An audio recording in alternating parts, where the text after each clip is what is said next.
Good morning and welcome to the St. Vincent Grammar School Unesco Aspnet Student Leadership Conference here at French's House. To begin, today I want to invite you to stand and we will do the national anthem of St. Vincent and the Grenadines, and that will be followed immediately by the school song of the St. Vincent Grammar School. Both songs will be led by Joshua Greaves.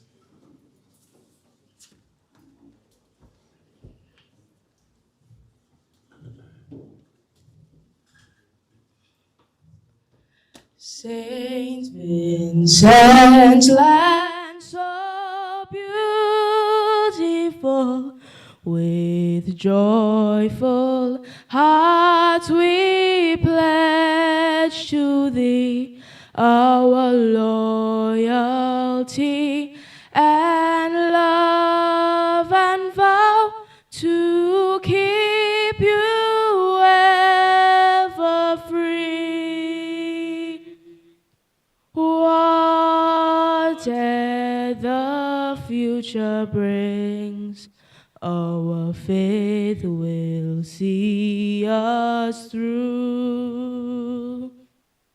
May peace reign from shore to shore, and God bless and keep us true. High rune of fair and blessed isle, your mountains high, so clear and green, a home to me, though I may stray, a heaven calm, serene. Whatever the future brings, our faith will see us through. May peace reign from shore to shore, and God bless and keep us through. Our little sister islands are those gems, the lovely Grenadines, upon their seas and golden sands the sunshine never beams. Whatever the future brings, our faith will see us through. May peace reign from shore to shore, and God bless and keep us through. We hail our alma mater, the guardian of our youth, the molder of our character, guiding our search for truth. A healthy mind and body, she helps us to attain. Per aspera ad astra, our motto and our aim. Per aspera ad astra, our motto and our aim. We sing of heights achieved at study and at play, of diligence maintaineth, though rough or smooth the way. With those who come before us and those who follow on, we join in one great chorus to sing this glorious song. Per aspera ad astra, let strings ring loud and long.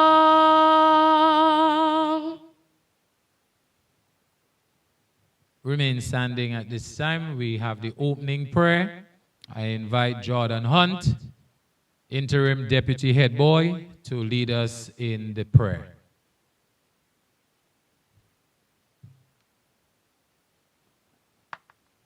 Morning, everyone. Please bow our heads and close our eyes. Dear Lord and Heavenly Father, today we want to thank you for bringing us together today for this conference. As we ask you for your guidance, wisdom, and understanding as we prepare for activities ahead. Bless every speaker, organizer, and participant. Help us to listen with open minds and work together for the good. May this gathering be productive and successful. In your precious name we pray. Amen. You may have your seats at this time.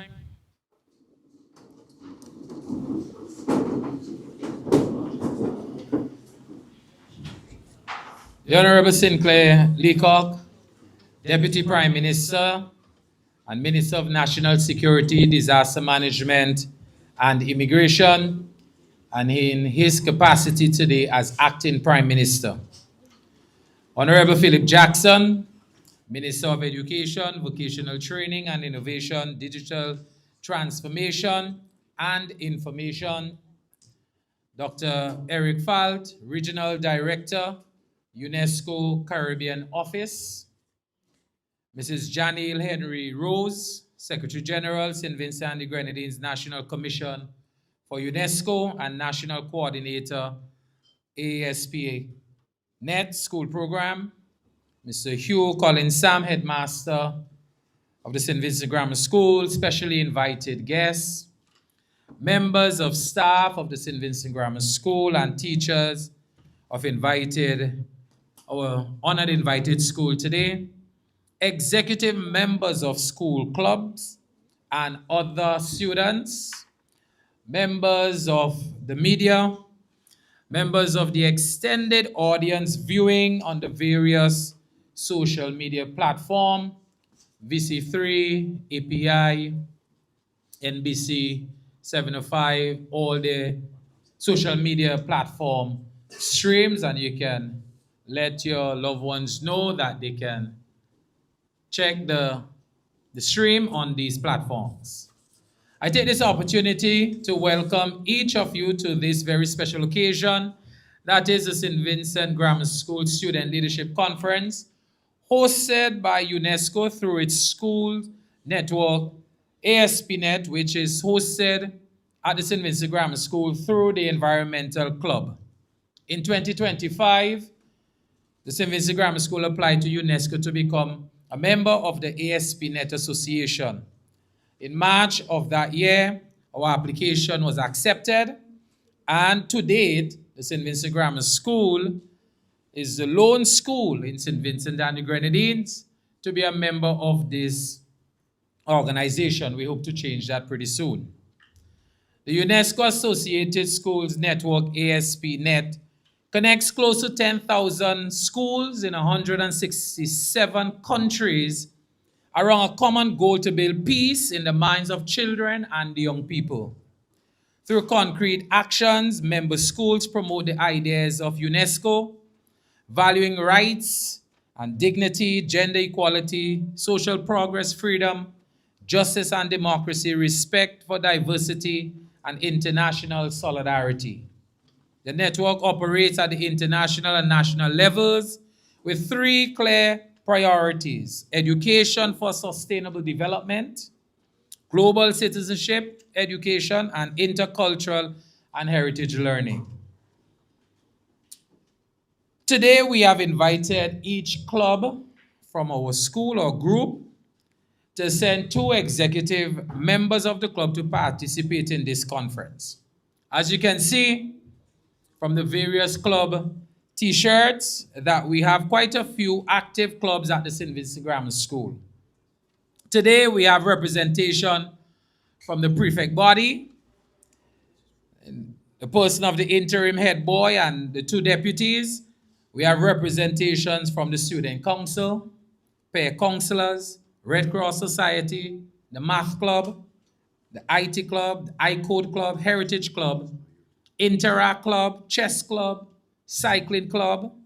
We also have representation from the Modern Languages Club, Aspnet News, and I'm sure you saw the roving photographer who's covering from Aspnet News, school's local newspaper club. Inter-School and College Christian Fellowship, ISCCF, is also represented. The Young Entrepreneur Club, which was just launched just yesterday at Assembly. And of course, the host club, the Environmental Club. Did I miss any club? I think I got all of them right. All right. We have also invited, and we are pleased to have students from the West St. George Secondary School with us this morning. Could you give them a warm grammar school welcome?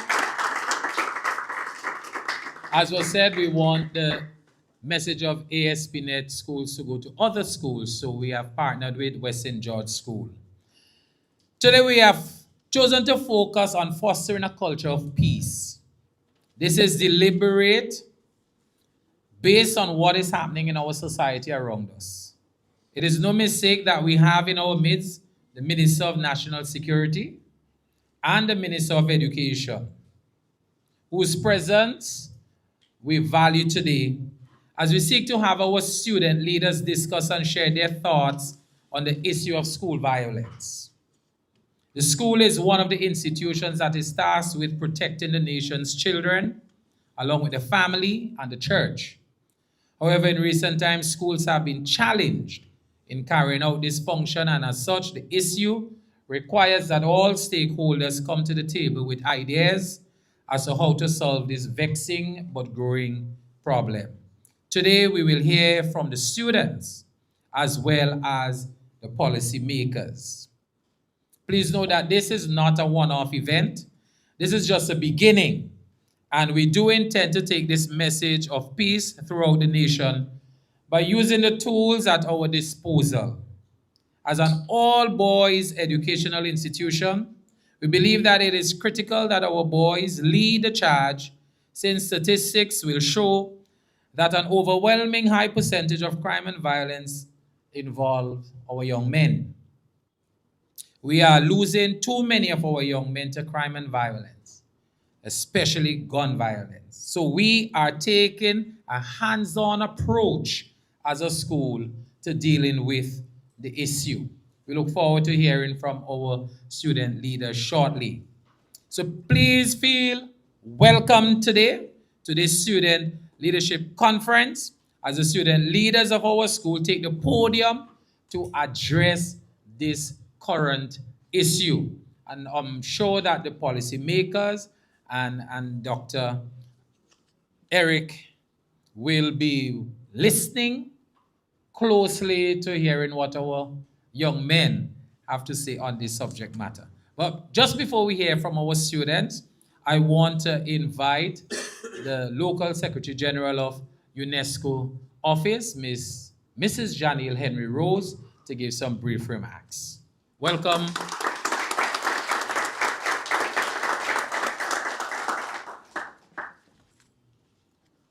Honorable Sinclair Leacock, Deputy Prime Minister and Minister of National Security, Disaster Management and Immigration. Honorable Philip Jackson, Minister of Education, Vocational Training, Innovation and Digital Transformation and Information. Dr. Eric Falt, welcome. He's our Regional Director for UNESCO at the Caribbean Office in Jamaica. Mr. Colin Sam, Headmaster, St. Vincent Grammar School, specially invited guests, members of staff of the grammar school, executive members of the school clubs, good seeing you, members of the media, members of our extended audience, good morning and welcome. So today, we celebrate more than just the launch of this Aspnet Associated Schools Network Group. We're here to celebrate a promise, the promise that young people can lead the way to more peaceful, just, and sustainable future. Aspnet, UNESCO Aspnet, gives you that platform to turn ideas into action, to practice dialogue, and to build bridges across differences. Over the years, our government has collaborated with UNESCO directly and through its National Commission for UNESCO to implement a number of programs and embarked on a number of initiatives that aim to strengthen the foundations of peaceful, thriving communities. UNESCO's work in St. Vincent and the Grenadines has helped build a culture of peace through a number of practical programs that strengthen education, protect our heritage, environmental protection. So we would have done work in climate change, disaster risk reduction. We had a number of students or teachers across our nation having scholarships or fellowships to different parts of the world. Now, there was this particular program, Transcultura program, and that has brought a number of young people together across the Caribbean on shared cultural projects using storytelling, music, and digital media to build mutual understanding and to reduce stereotypes. We had approximately 100 young persons going to Cuba or being a part of the session held right here in St. Vincent and the Grenadines just last year, where many Caribbean creatives from around the region, Santo Domingo, all over the Caribbean, coming here to take part. Similarly, we had Creative Caribbean program. So this one supported artists and school-based cultural activities that create safe spaces for expressions, promote respect for diverse traditions, and encourage youth leadership, community reconciliation, school cohesion, and the communication skills needed to resolve differences constructively. Our own Aiko Rudet, I'm sure many of you would have heard about her in the film industry. She was also fortunate to be a recipient of under one of those programs to showcase her talent in Europe. And that is not far-fetched. It is open to everybody here. All right?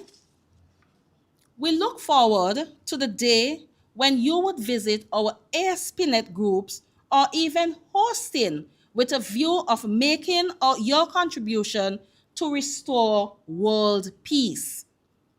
This student leadership initiative, led by St. Vincent Grammar School, already shows that you can change school culture and community life by practicing dialogue, and Mr. Boucher pinpointed all of that earlier. Empathy, conflict resolution, and you can shift behaviors from playground bullying, gang conflicts, national and international politics, bringing peace to parliaments all over the world. Only then can we safeguard a peaceful future for generations to come. We gracefully extend an invitation to other schools to join the Aspnet program. Your positive response can help in creating peer-led peace education, cultural exchange projects, and community outreach that puts UNESCO's goals into practice right here at home. I urge you to be curious, to speak up, to work together. Small acts of respect and cooperation become the habit of a peaceful society. The National Commission for UNESCO stands with you. We look forward to seeing tangible results from all your deliberations. We will support your ideas, amplify your achievements, and learn from your leadership. Thank you and congratulations on this important beginning.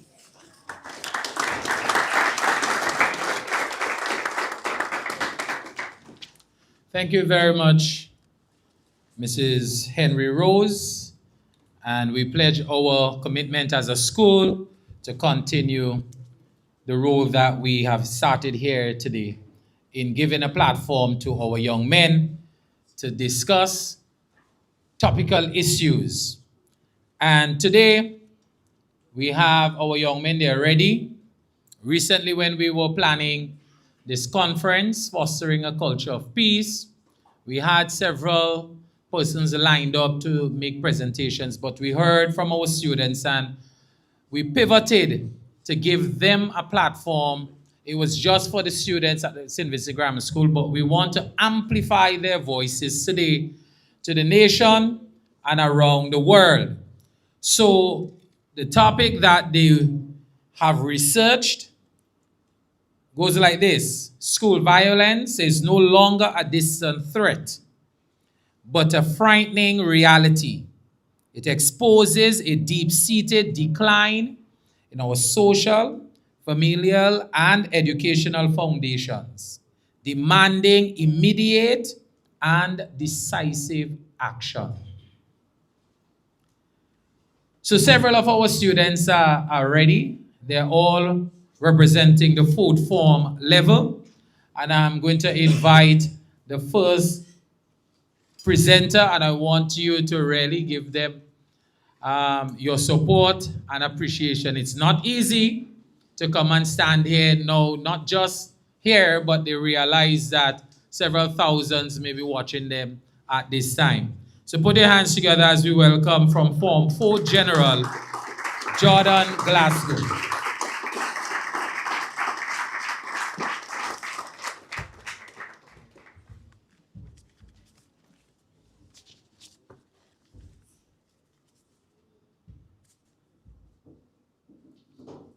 Good morning, everybody. Protocol had already been established.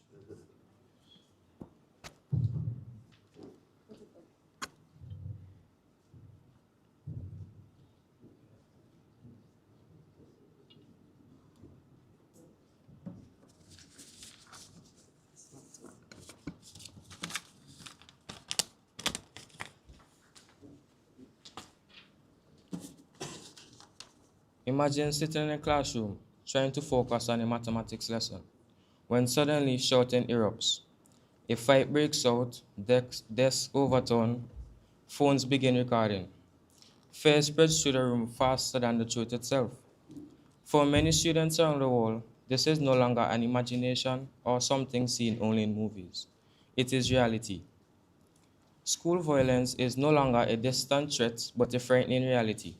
It exposes a deep seated decline in our social, familial, and educational foundations, demanding immediate and decisive action.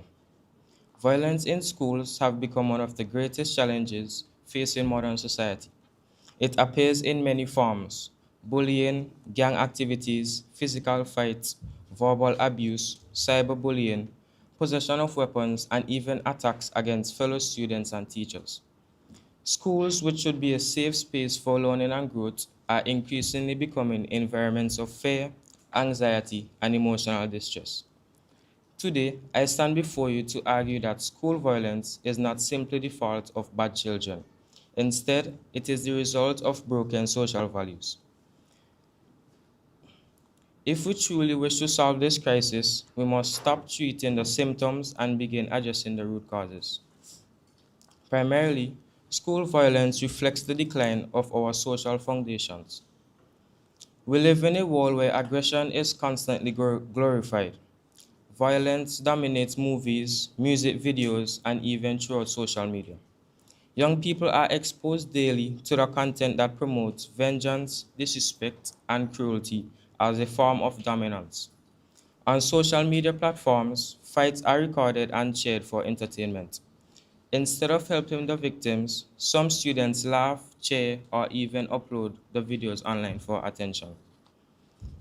According to the United Nations Educational, Scientific, and Cultural Organization, commonly known as Unesco, nearly 1 in every 3 students worldwide has experienced bullying. This shows that violence among students is not isolated, it is global. But the problem goes deeper than entertainment. Society itself has become less understanding. Many people are quicker to criticize than to understand. Respect, patience, and empathy are slowly disappearing from everyday interactions. Young people observe what they see around them. When society normalizes hostility, schools eventually reflect that hostility. Former South African President Nelson Mandela once said, "Education is the most powerful weapon which you can use to change the world." Yet today, weapons of violence are replacing the weapons of education in far too many schools. Furthermore, violence exposes weakness within the family structure. The home is a force, the home is a child's first classroom, and parents are a child's first teacher. When guidance, discipline, emotional support, and communication are missing at home, children often struggle to manage their emotions properly. Some children grow up witnessing domestic violence, constant arguments, neglect, or even abuse. Others are left emotionally abandoned because parents are overwhelmed by financial pressures or absence altogether. In many cases, children seek acceptance elsewhere, sometimes surrounding themselves with negative peers or even gangs that encourage violent behavior. A child who is constantly exposed to anger may begin to believe that aggression is normal. A child who never receives love may seek power through intimidation. A child who feels unheard may eventually express pain through violence. This does not mean that every struggling family produces violent children. However, research constantly shows that unstable home environments increase the likelihood of aggression in schools. Parents must therefore play a stronger role in shaping values and character. Discipline should not only involve punishment but also guidance, communication, and emotional connections. Children need adults who listen to them, encourage them, and teach them how to solve problems peacefully. Additionally, student school violence reveals failures within the educational system itself. Many schools focus heavily on academic achievements while ignoring students' emotional and mental well-being. We praise grades but overlook pain. We celebrate top performers while silently neglecting students who are struggling emotionally. In some schools, students facing bullying are afraid to report it because they fear embarrassment or retaliation. In other cases, teachers may lack the resources or training needed to identify warning signs early. Overcrowded classrooms, limited counseling services, poor conflict resolution programs, and inconsistent discipline policies all contribute to unsafe school environments. Furthermore, some schools unintentionally create cultures of humiliation rather than support. Students are sometimes mocked for poor performances, appearance, disabilities, or even their social status. Over time, humiliation can transform into anger, resentment, or violence. The famous American civil rights leader Martin Luther King Jr. once said, "Darkness cannot drive out darkness, only light can do that. Hate cannot drive out hate, only love can do that." Punishment alone cannot solve school violence. Suspensions without counseling fair, understanding and discipline without mentorship only pushes troubled students further into isolation. So, what can be done? The solution begins with rebuilding our values as a society.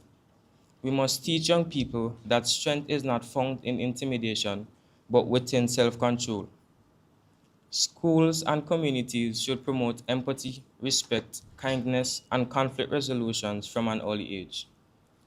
Campaigns against bullying should be active, visible, and continuous rather than temporary responses after incidents occur. Moreover, families must become more involved in a child's life. Parents should communicate openly with their children, monitor online activities responsibly, and pay attention to changes in behavior. Sometimes a child acting violently is actually crying out for help in the only way they know how. Furthermore, schools must prioritize mental health and student support services. Guidance counselors, peer support groups, anti bullying programs, and safe reporting systems should become essential parts of education rather than optional additions. Teachers also deserve greater support and training. Educators cannot fight this battle alone. Governments, communities, churches, parents, and students must all work together to create safer learning environments. Students themselves also have responsibilities. We cannot claim to oppose violence while encouraging fights, spreading rumors, or remaining silent when others are being bullied. Every student has the power to influence school culture positively or negatively. If you see someone isolated, include them. If you hear harmful gossip, stop it. If someone is struggling emotionally, encourage them to seek help. Small acts of kindness can prevent major acts of violence.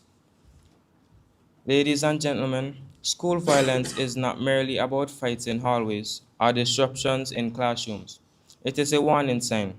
It is society holding up a mirror and forcing us to confront uncomfortable truths about who we are becoming. When children feel unsafe in spaces meant for learning, our entire future is threatened. Fear cannot educate, violence cannot inspire, and chaos cannot build successful nations. The good news, however, is that this problem is not impossible to solve. Young people are not born violent. Many are shaped by environments that fail them. If negative environments can shape destructive behavior, then positive environments can shape hope, discipline, and peace. We must therefore act immediately and decisively. Not tomorrow, not when another tragedy occurs, but now. Let us rebuild respect within our homes, compassion within our communities, and safety within our schools. Let us choose dialogue over destruction, understanding over judgment, and unity over violence. Because at the end of the day, school should not be a place where students learn to survive fear. This should be places where students learn to build dreams. Thank you.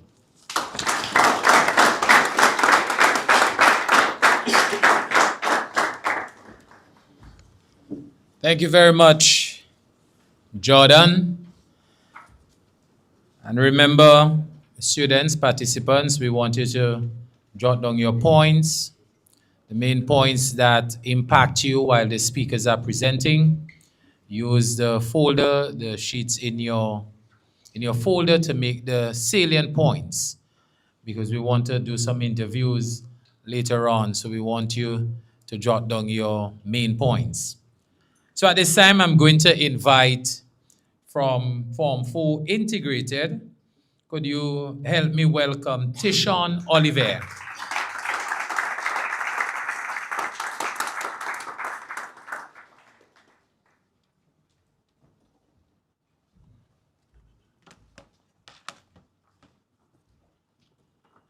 Good morning, everyone. Protocol has already been established. Enough is enough. Schools in St. Vincent and the Grenadines should be places where students feel secure, supported, and inspired to pursue their dreams. They should be environments where learning thrives and young minds are shaped for a brighter future. Yet today, many schools are increasingly overshadowed by fear, aggression, and violence. School violence is no longer a distant concern. It has become a troubling reality within our nation. It reflects a decline in discipline, weakened social values, and growing challenges within our homes, communities, and education system. Therefore, addressing this crisis requires urgent and united action from families, schools, communities, and the government to restore order, strengthen values, and protect the well-being of every student. To fully understand this issue, we must first examine the factors contributing to the rise of violence within schools across St. Vincent and the Grenadines. One major factor is the breakdown of discipline and guidance within some homes and communities. Many young people are exposed to conflict, aggression, and negative behavioral influences long before they enter a classroom. As a result, some students begin to view confrontation as normal rather than learning healthy ways to resolve disagreements. Peer pressure further worsens the problem, as violence and intimidation are sometimes wrongly associated with popularity, strength, or respect among students. This concern has already been recognized nationally. Minister of Education Philip Jackson, in comments reported by Eyewitness News 2026, stated, "Vincent, we have a problem." His statement acknowledged that school violence is becoming a serious national issue and stressed that schools alone cannot solve it. He highlighted the need for stronger cooperation between parents, communities, teachers, and national authorities. This demonstrates that the problem has reached a level where it is demanding national attention and collective responsibility. Further evidence was highlighted by Searchlight SVG 2026, where law enforcement officials raised concerns about bullying, disruptive behavior, and student conflicts, and negative peer influences within schools. The report explained that these behaviors are creating unstable learning environments and making it more difficult for teachers to maintain discipline and focus on education. It also suggested that some students are becoming involved in confrontational behaviors at younger ages, which increases the risk of violence becoming normalized over time. In addition, One News SVG 2026 reported incidents in Beckway involving student altercations and rising tensions within schools. According to the report, some of these disputes were linked to conflicts outside of school that later carried into the classroom environment. These incidents created concern among teachers, parents, and community members because schools are supposed to be safe spaces for learning and development. Instead, they are increasingly being affected by problems originating within the wider community. However, while these causes are concerning, the effects of school violence are even more damaging. Violence creates fear within schools and directly affects students' ability to learn. Instead of focusing fully on their education, many students become distracted by concerns about conflict and personal safety. Teachers are also forced to spend valuable time managing disruptive behavior instead of concentrating entirely on teaching and student development. As a result, academic performance declines, participation decreases, and the overall school environment becomes less productive. More importantly, repeated exposure to violence can leave lasting and psychological effects on young people. It can influence how they handle conflict, relationships, and authority later in life, extending the consequences far beyond the classroom. Given these realities, it is clear that stronger and more coordinated action is necessary. Addressing school violence requires more than punishment after incidents occur. It requires prevention, guidance, and accountability. Schools must strengthen discipline policies so that rules are fair, clear, and consistently enforced. At the same time, students should be encouraged through mentorship programs and positive role models that promote respect, responsibility, and self-control. Conflict resolution education must also become a greater priority within schools. Students need to be taught how to communicate effectively, manage disagreements calmly, and solve problems without violence. When these skills are developed early, many conflicts can be prevented before they escalate. Communities also have an important role to play. Youth programs, recreational activities, and safe community spaces can provide students with positive opportunities for growth while reducing exposure to harmful influences. Stronger community involvement can help guide young people toward more constructive choices and behaviors. At the national level, continued collaboration between the government, education authorities, families, and communities is essential. The repeated concerns raised by national leaders and local media clearly show that this issue requires long commitment rather than temporary reactions. Ultimately, the reports presented by Eyewitness News SVG, Searchlight SVG, and One News SVG all point to the same reality. School violence in St. Vincent and the Grenadines is growing and it cannot be ignored. However, these reports also remind us that with unity, guidance, and decisive action, meaningful change is still achievable. In conclusion, school violence in St. Vincent and the Grenadines is not simply a disciplinary issue. It is a national challenge that threatens education, safety, and the future of our young people. From national statements by education officials to incidents reported in communities such as Beckwith, the evidence clearly shows that urgent action is needed. The safety of students must never be treated as a privilege. It is a right.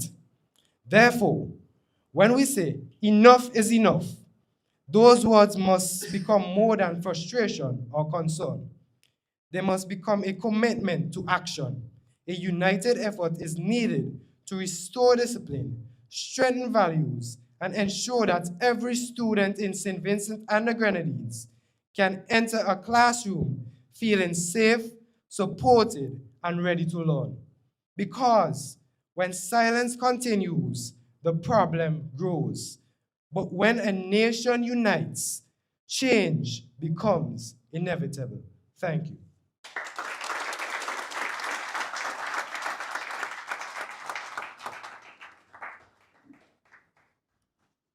Thank you very much, Mr. Olivier. Very strong points, passionately expounded this morning. We continue to hear from our young men as we invite, representing the class of Form 4 Science. Put your hands together as we welcome Mr. Aaron McDonald.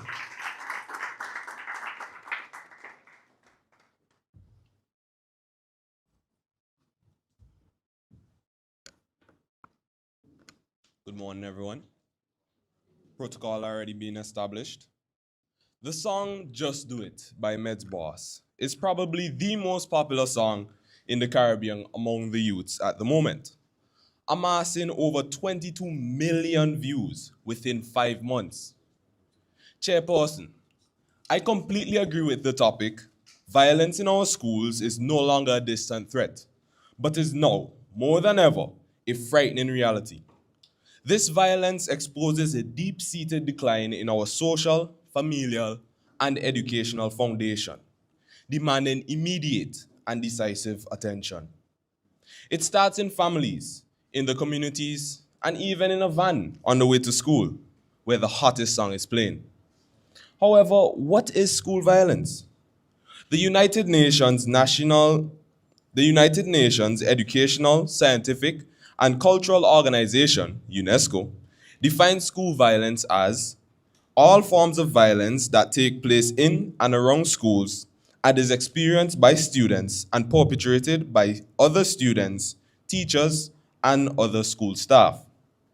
A recent example comes to mind. A 17-year-old girl was stabbed outside her school by another student in St. Vincent and the Grenadines. May her soul rest in peace. Genesis chapter 8, verse 21 says, "The intention of man's heart is evil from his youth."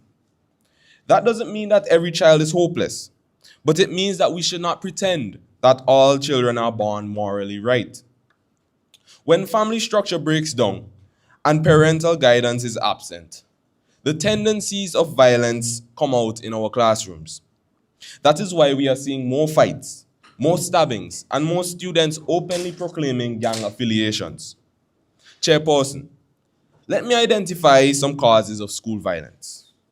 Firstly, glorification of violence. When young people constantly consume lyrics which glorify violence, such as the song Just Do It by Meds Boss, we should not be surprised when violence begins to appear in our classrooms. School violence in SVG is no longer just a schoolyard fight. It is a frightening reality, and if we don't act decisively, we will have more injuries and more death. Secondly, absence of good parental guidance. According to the World Health Organization, WHO, and the 2018 Global School-Based Student Health Survey conducted in SVG, students exposed to tobacco, alcohol, drug use, and truancy showed higher rates of physical fights and serious injuries. When parents are absent, abusive, lack financial means, or are struggling with drugs and alcohol use, children carry that trauma into classrooms, contributing to violence. Thirdly, gang influence. Deputy Commissioner of the Royal St. Vincent and the Grenadines Police Force, Frankie Joseph, has warned about students proclaiming gang affiliations and recruiting others. When children see violence as power and a form of camaraderie, schools become battlegrounds. Chairperson, the 2018 Global School-Based Student Health Survey for SVG found that 25% of students were physically bullied on school property. That is 1 in every 4 students walking into a classroom scared. Many of those students also reported being physically attacked, getting into fights, and suffering serious injuries. The same survey linked bullying to cyberbullying, loneliness, worry, and suicidal thoughts. The examples are clear. The principal of Mountain View Adventist Academy was injured in a violent attack. Police Commissioner Enville Williams has spoken publicly about fights at the Barley Secondary School and parents being arrested for fighting with students. Warning signs such as bullying, anger, isolation, and repeated misconduct are ignored until they erupt into violence. Victims of school violence suffer injuries, trauma, and lost education. Bullied students are more likely to miss school, drop out, and attempt suicide. In Bekwe, clashes became so severe that classes had to be suspended. Teachers feared for their safety, and even the deputy principal was nearly struck. What message does this send about the nation and our schools? Every child lost to violence is a doctor, teacher, entrepreneur, or leader that we will never have. A country cannot truly progress when its young people are growing up surrounded by fear, anger, and conflict, instead of discipline, respect, and opportunity. Every fight in schools is more than just an incident. It is becoming another headline to tell investors, tourists, and even our own citizens that St. Vincent and the Grenadines might be unsafe. Chairperson, what must we do now? The Honorable Minister of Education, Philip Jackson, was correct when he said, Vinci, we have a problem. And Chairperson, that problem does not only belong to the Ministry of Education. It belongs to every parent, every teacher, every student, and every citizen of this country. If violence is a disease, then immediate action is the cure. 1. We must confront the culture that continues to glorify violence among our youth.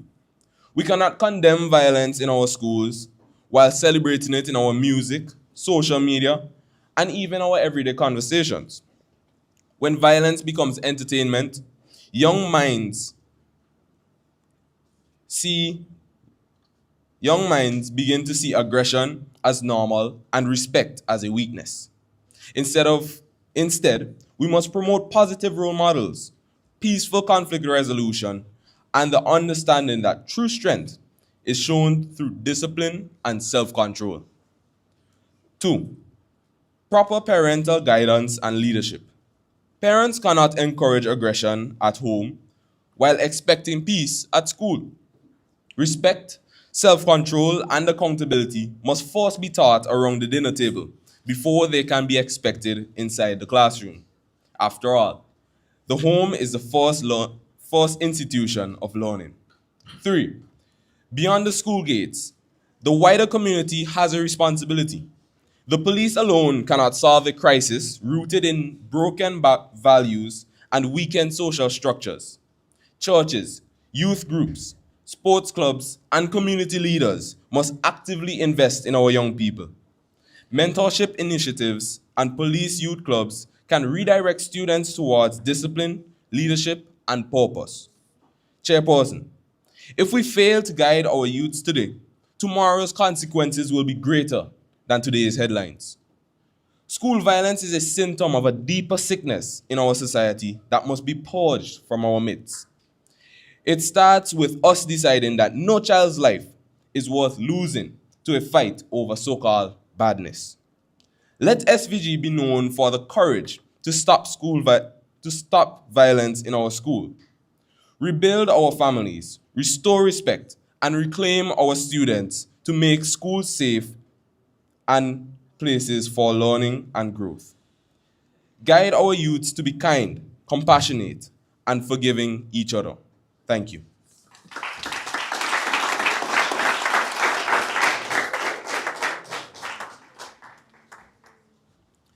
Thank you very much, Aaron.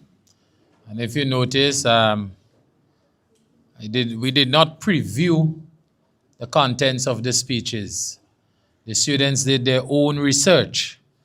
So at the time when they did the research, they did not know that the Honorable Minister of Education would have been here today. So that is just kudos to them for their in-depth and thorough research on the subject matter. At this time, we have two more speakers. We will invite representing the Form 4 business class. Put your hands together as we welcome Deshante Hunt.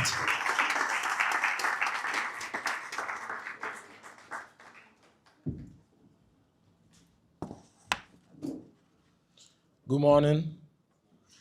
With protocol already being established, I would commence my speech. Teachers and the students by hosting regular conferences and behavioral workshops throughout the academic year. These initiatives will encourage accountability and improve cooperation between the homes and the school. Extracurricular programs such as sports, music, art, youth clubs, and mentorship initiatives should also be expanded. These programs provide students with positive outlets for their energy to be displayed. Another important step we should take is to reintroduce and strengthen moral value-based education within our schools. Religious education was once considered an essential subject area, but today it is gradually disappearing. However, though, values such as love, kindness, patience, honesty, and respect remain important for building a healthy society today.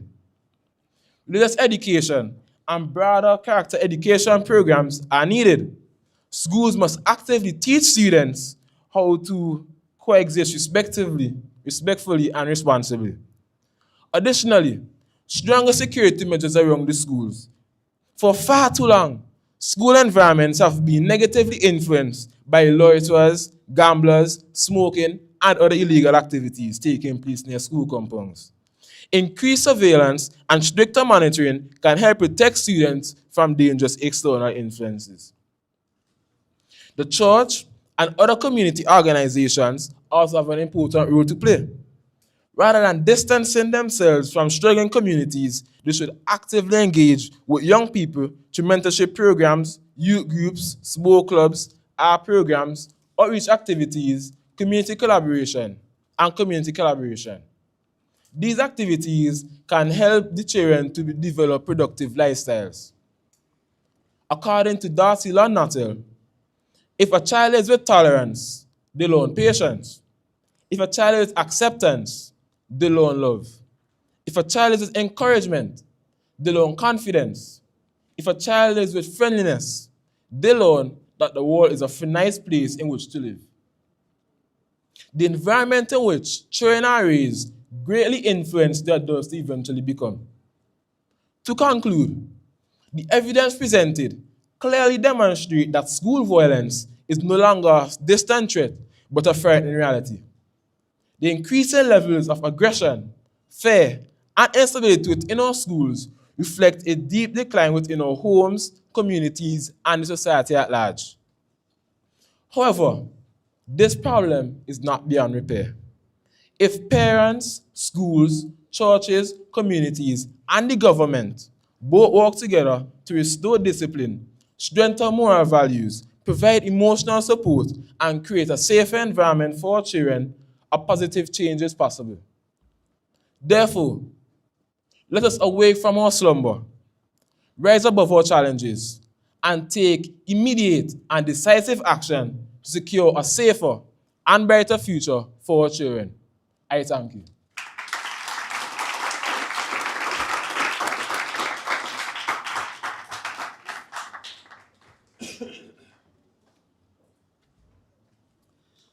Thank you very much, Mr. Horn.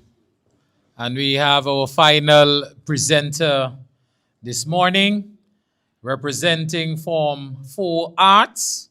Let's welcome Mr. Moani Latham.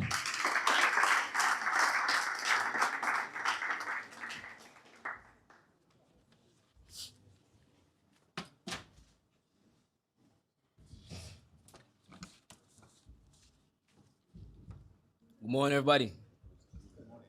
With established being, no. with protocol already being established. If I told you this morning that a student walking to school more afraid of their classmates than their exams, would you believe me? Sadly, that is not a fictional story. That is our current reality. School is intended to be a place we come to learn, grow, and build the architecture of our future. Instead, for many of us, it has become a place of anxiety. Today, I stand before you to argue that school violence is no longer a distant threat, but a frightening reality. It exposes a deep-seated decline in our social, familial, and educational foundations, demanding immediate and decisive actions. We are at a crossroad where some students walk into these gates like they are preparing for a battle instead of a maths test. And let's be honest, maths are already hard enough without having to watch your back. Violence in schools is a chameleon. It takes many forms. It is physical fighting, but it's also bullying, verbal threats, and the invisible poison of cyberbullying. According to Unesco, nearly 1 in 3 students worldwide has experienced bullying at some point in their school life. That is not just a statistic. That represents millions of young souls walking into classrooms feeling unsafe. Often, the spark is minuscule, a wrong look, a misinterpreted comment, or even the absurdity of who sits in whose chair. That chair does not even belong to you. It belongs to the school. But jokes aside, the triviality of these triggers proves that the problem isn't the chair. It is the foundation underneath it. To understand the why, we must look at where it begins. How is the family to be blamed? The home is a child's first classroom. Psychologists often note that children learn what they live. If a child grows up in an environment where anger is the only language spoken, where neglect is the norm, or where conflict is constant, they begin to believe that violence is a valid tool for communication. When they arrive at school, they aren't just bringing their backpacks, they are bringing the trauma and behavioral patterns of their household. Beyond the home, we have the influence of society and social media. We live in a cloud culture. We scroll past videos of fights and disrespect, often accompanied by laughing emojis. Slowly, we become desensitized. Many students feel they have something to prove. They feel they must look tough to survive. In this raw social reality, peace is mistaken for weakness. But I ask you today, since when did losing your temper become a sign of strength? And when did self-control become a sign of fear? However, we cannot place all the blame on the home and the streets. We must look at our educational institutions. Why are students disengaged? We must address the relevance of some subjects to the actual needs of young people. When a student feels that the curriculum has no bearing on their survival or their future career, they become frustrated. Boredom and a lack of purpose are the breeding grounds for mischief.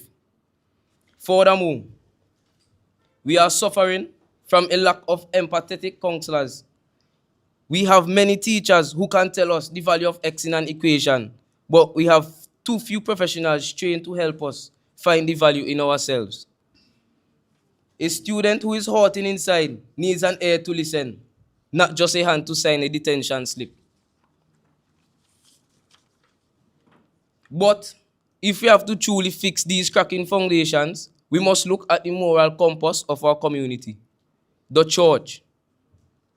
In our society, the church has traditionally been the pillar of character building and spiritual guidance.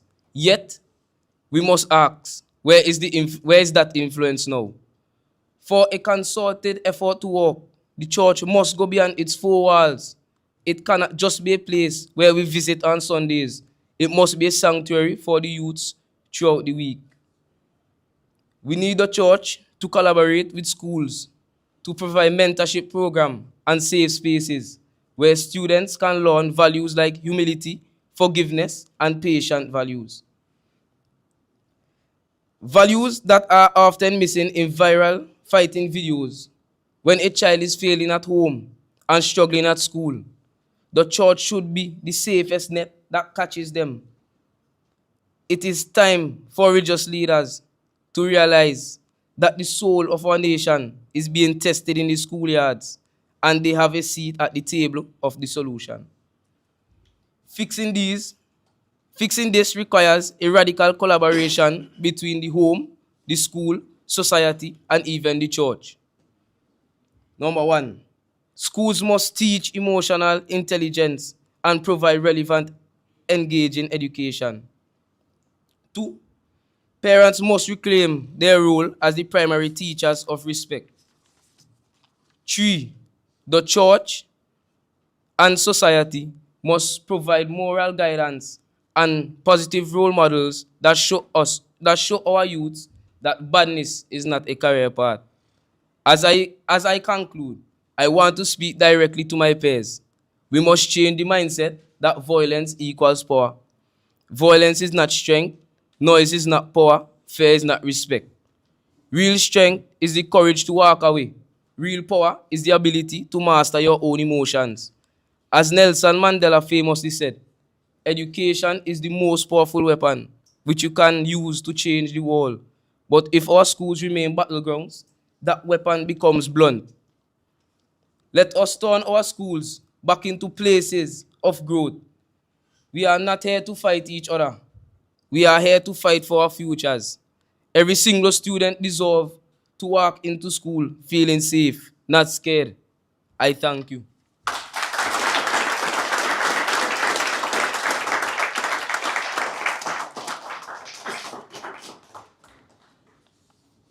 Thank you very much, Mr. Moani Latham of Form 4 Arts. And could you all now put your hands together once more for all our young men?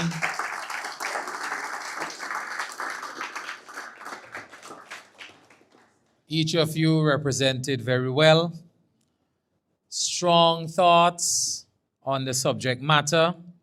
I'm sure you have given the policymakers in our midst today some food for thought, because we're going to shortly hear from them the brief remarks on what they heard from our young men this morning. So we are delighted to have in our midst the regional director for Unesco, Dr. Eric Falt, and we want to especially welcome him to the shores of St. Vincent and the Grenadines.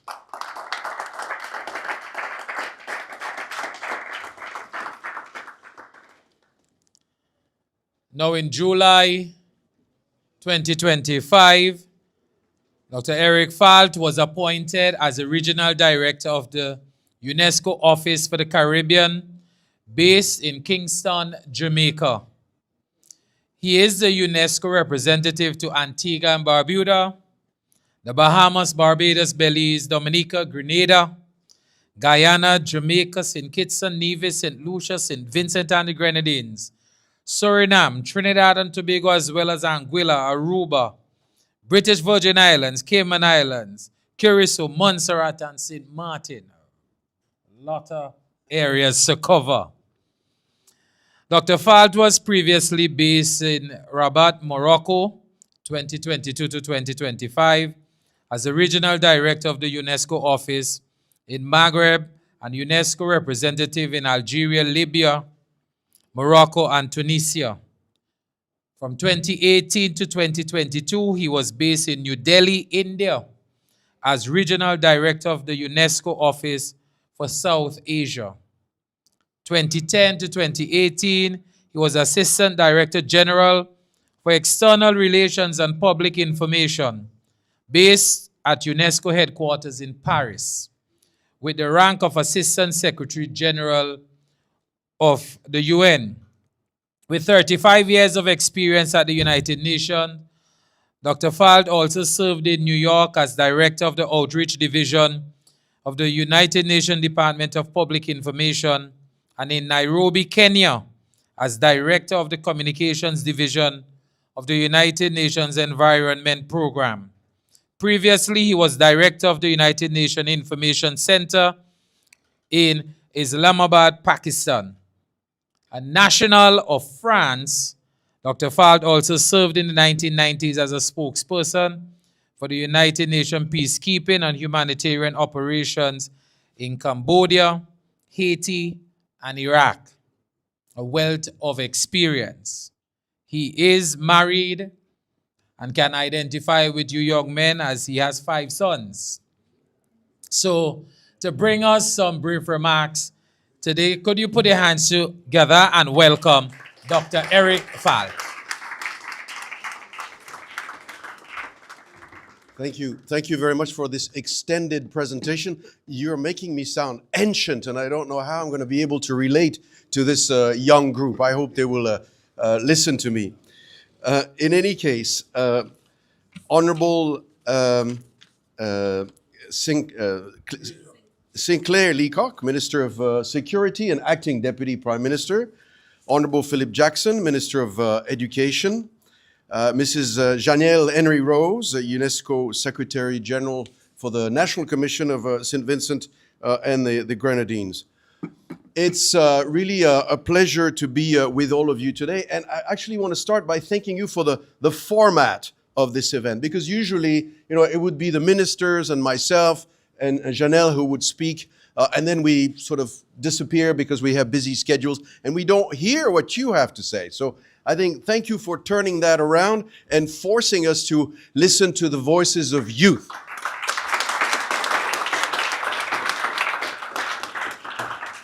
In any case, I just want to start by saying it's really a great pleasure to be in St. Vincent and the Grenadines. And I can think of really no better way to begin my very first visit here than by spending time with young people. And when I look around, I was trying to look at some of you and try to picture what you're going to be in the future. I didn't really try to see you then as just as students, but I was trying to imagine you as future teachers, entrepreneurs, artists, community leaders, parliamentarians, maybe ministers in the future. Some of you definitely have the charisma that is needed, and also as parents. And I'd like to invite you to do a little bit the same, because that is actually what you're become. You're really in a sort of a transient phase right now. It's a phase that is going to be very, very short, just a few years. And then you will also have your place, hopefully, in a society. And you will have to reflect on some of the issues from a very different perspective than we're debating today. No matter what, I think the theme of this gathering, focusing on violence in schools, could not be more timely or important. Violence in schools has always existed. I remember myself as a very young boy, age 6, being the victim of intimidation and violence. But truly, this has taken a whole different perspective worldwide. This is an issue that UNESCO has been focusing on a lot in the last few years, and we have collectively decided as a forum where ministers and others meet that this is an issue that we need to tackle more decisively. It's very important, and creating safer schools is not just about policies, rules, or disciplinary measures, something that we discuss when we meet the Minister of Education and others. It really starts with something much deeper. And that's what I'd like to try to address with you this morning. It starts with how we treat one another every day, how you treat one another every day, because it starts with you at school, and that's an issue that needs to be tackled. And especially, we have seen and we have heard ministers of education in the Caribbean telling us that we need to collectively think about this a lot more and address it. and also include you in the discussion. So really, congratulations to the National Commission and to the school for organizing this event. Let me start with the notion of respect. It's already been mentioned by some of you. Respect is one of those simple words that we hear often, that we use often, but I just want to tell you this morning that indeed it has extraordinary power. Respect means recognizing the dignity and worth of every person. It means listening even when we disagree. It means understanding that every person deserves to feel safe, valued, and included. When respect is present in the conversation, trust grows. That's another important word. And when trust grows, people feel safe. And when people feel safe, they're able to learn, to develop their talents, and to reach their full potential, which is what schools should be all about. And indeed, this is where it all starts. We've heard the wonderful words of Nelson Mandela about the importance of education. And yes, it's very important to remind all of us. You probably take education a little bit for granted, and something that is not necessarily all that interesting, as we've heard a few minutes ago. But schools are probably the most important place, aside from the home, which has already been mentioned, where the values are learned. They're places where you study right now, mathematics, sciences, literature, and history, and a lot more.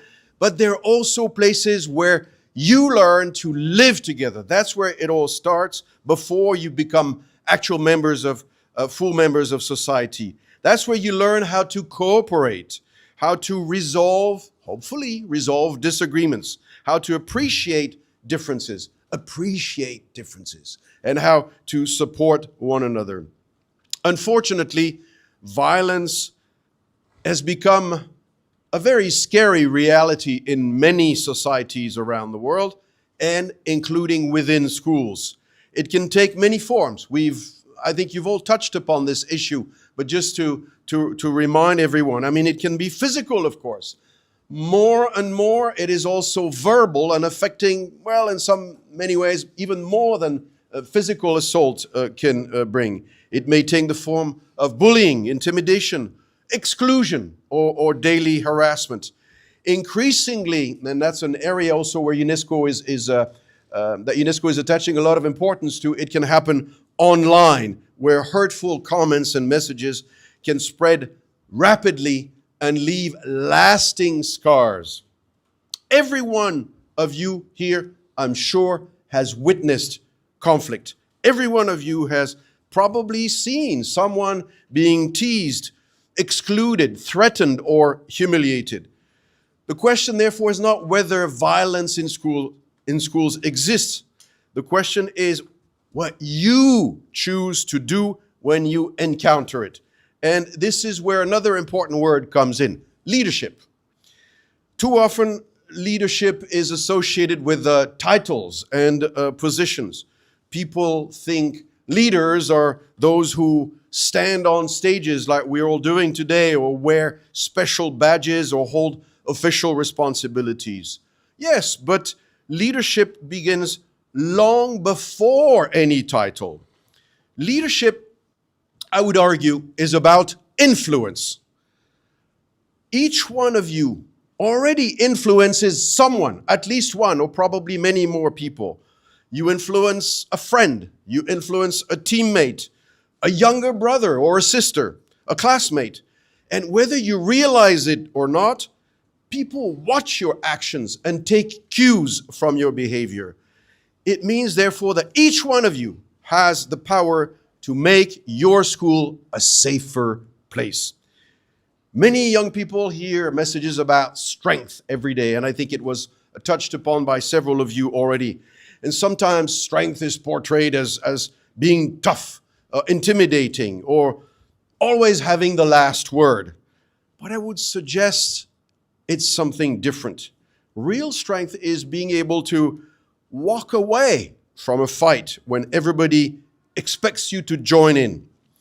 Real strength is standing up for a classmate who is being mocked or bullied.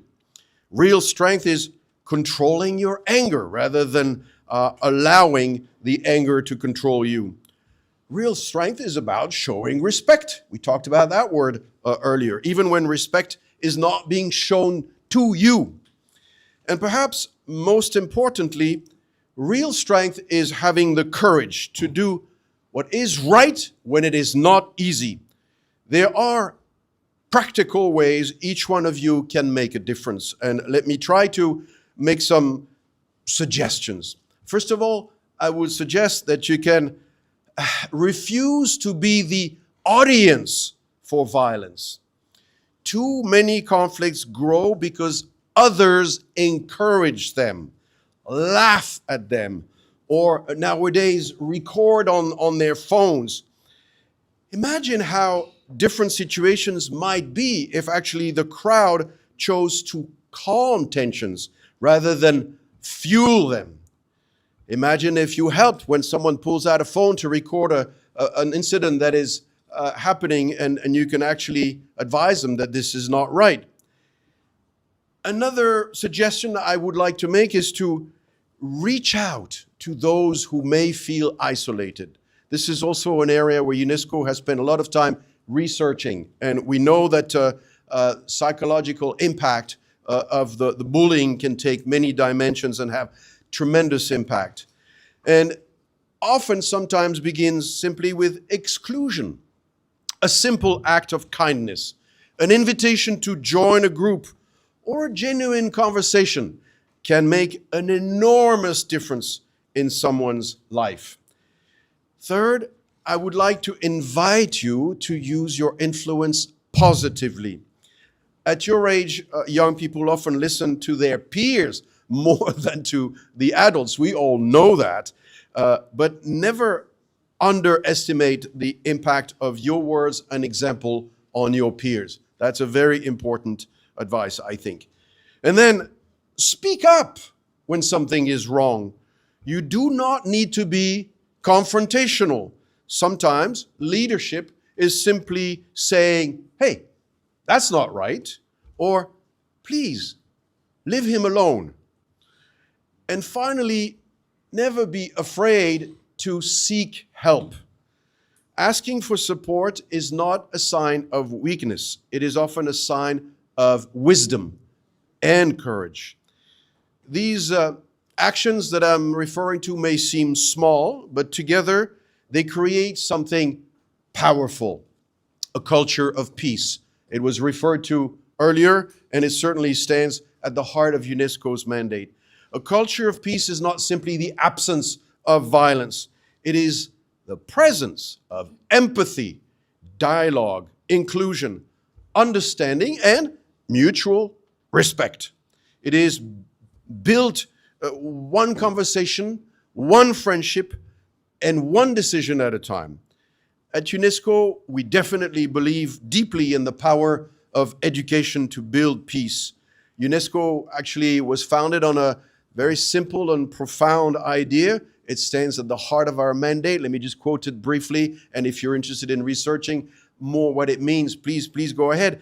The mandate of UNESCO is based on the notion that since wars begin in the minds of people, it is in the minds of people that the defenses of peace must be constructed. This is an idea that is very old, but remains as relevant today as when UNESCO was created. Peace is not built only in international conferences or government offices. It is also, yes, built in classrooms, and that's why you have decided to have this wonderful event today. It is built on playing fields also, very important. It is built in the communities and in the homes, as several of you have already referred to. And it is, yes, built by young people like you. And as we work toward these goals across the Caribbean, we're also trying to pay close attention to all these challenges that affect young people throughout the region. One issue that has generated considerable discussion in the educational experience is the educational experience of boys and young men. And I'm glad to see here today that we have a majority of young men, because there's an issue there.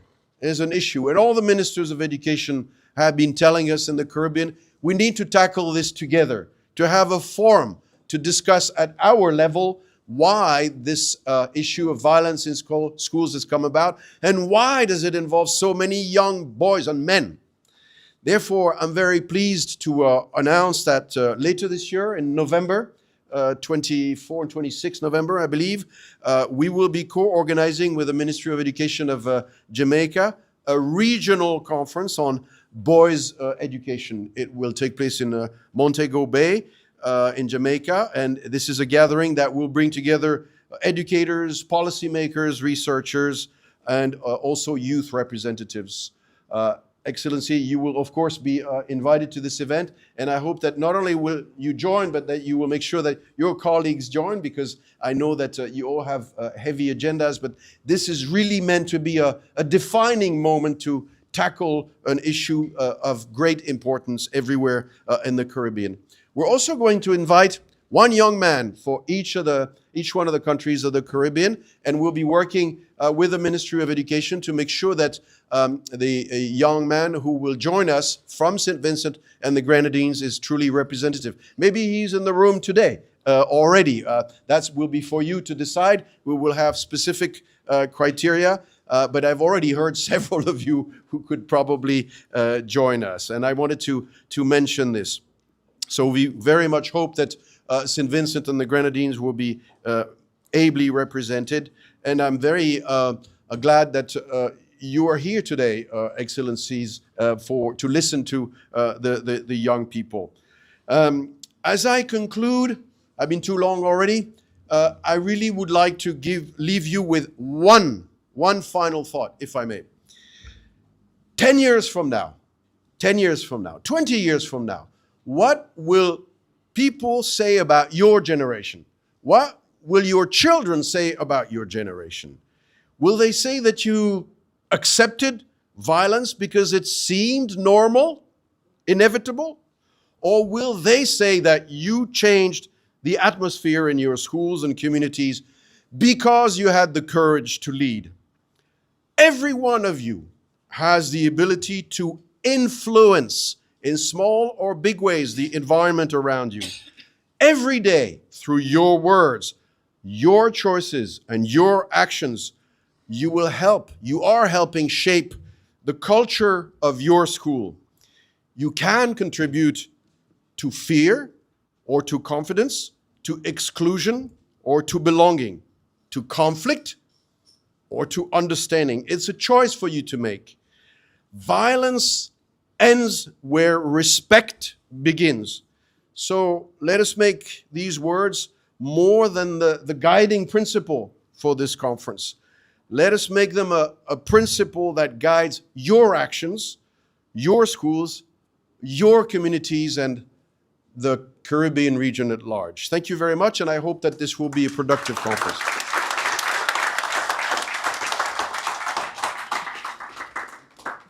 Thank you very much, Dr. Falt, for your kind words and for being with us, the St. Vincent Grammar School. We do appreciate your presence and your words of encouragement.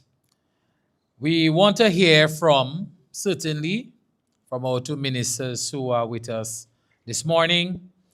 The pleasure is mine to introduce the Minister of Education, Vocational Training and Innovation, Digital Transformation and Information. Could you put your hands together and welcome Honorable Philip Jackson.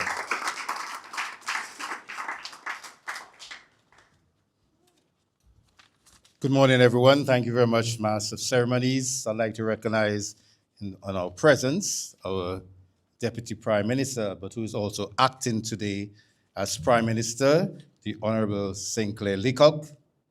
We'd like to welcome to St. Vincent and the Grenadines the Regional Director for UNESCO for the Caribbean region, Dr. Eric Falt.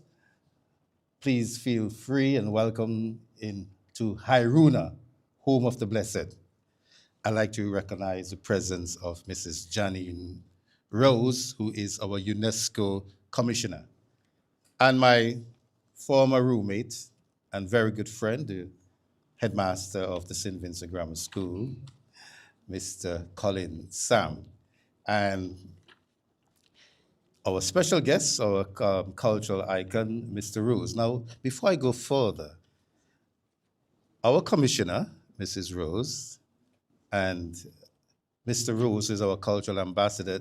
They lost somebody who was very dear to them this week, and that is Mr. Renrick Rose.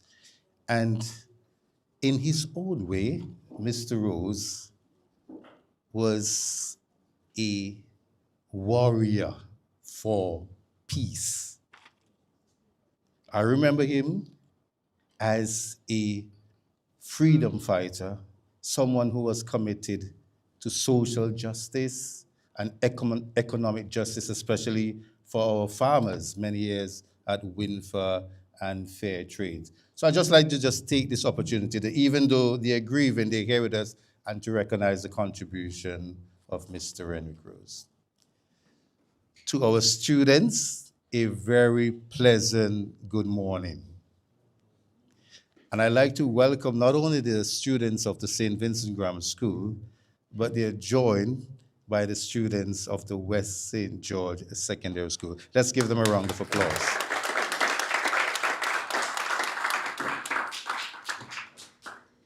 And I want to congratulate all of you who chose for today's occasion a very timely topic.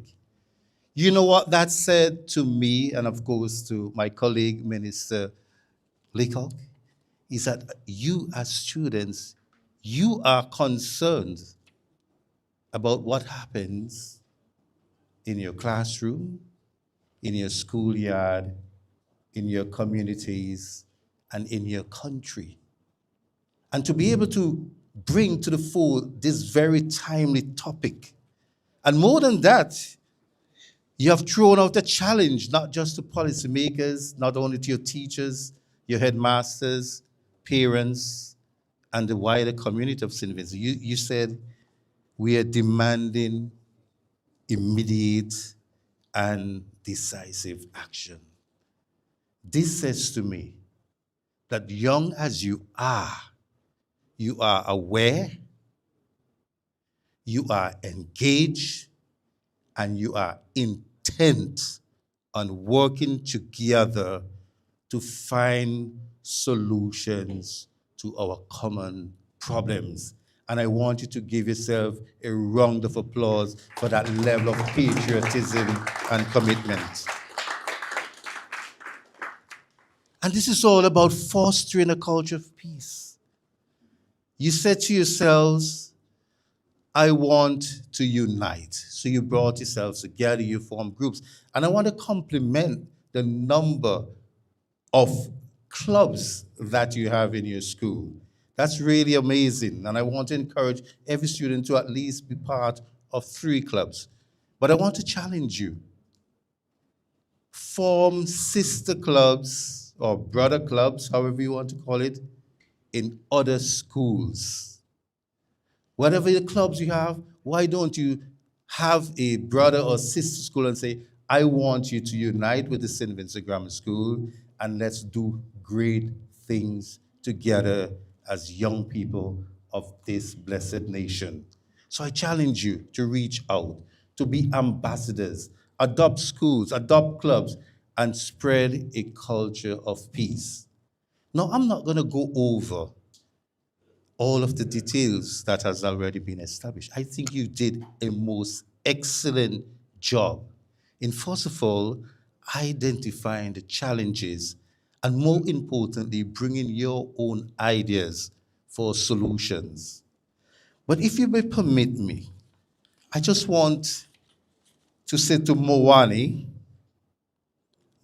used what is perhaps my most famous word or concept when I think of the education service in St. Vincent and Grenadines. That is empathy. Yes, you could clap for that. Empathy.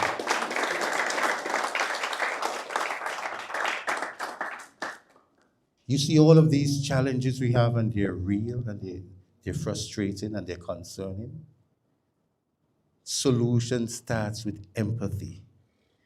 It is being willing to stand in another person's shoes, to put yourselves in their position, to understand them from their perspective, their feelings, their experience. And when we are willing to go beyond ourselves, the ego boundaries of our own selves, and enter into the challenges, the experience, the fears of other persons, we begin to solve the solutions. That is why part of what he says, violence ends where respect begins. So I want to challenge us in your classroom. Be a good classmate. Be a good friend. You see someone reserved, reach out to them. Talk to them at recess, at lunch. Include them in your groups, including your online groups, your study groups, your clubs. I don't want you to see your fellow student as, oh, he belonged to that stream, and I belong to this stream. I see some people smiling. You know what I'm talking about? Maybe stream might be something of the past soon, who knows? But you see what I mean? Empathy is really about reaching beyond your own boundaries and include others. I want to give you a story of my experience when I was about your age. So I joined the grammar school at Form 4. Yeah? Came from another school. And I was greeted, very first time, by a long line of older students. Now, I was in Form 4, so I was just like you. I wasn't in short pants. And they said, oh, you're a new student. I said, what are you guys doing here? Well, they say, we're here to give you the royal welcome to the school. I don't know if you do that anymore, but those of you who are older know that a royal welcome to the St. Vincent Grammar School is a bunch of, you have to pass through a long line of clouds. You heard about that? Maybe your father told you about it? Yes? No. In a different context, that cloud could have represented an act of violence. So they said, permission to cloud? I said, of course, give me the full welcome.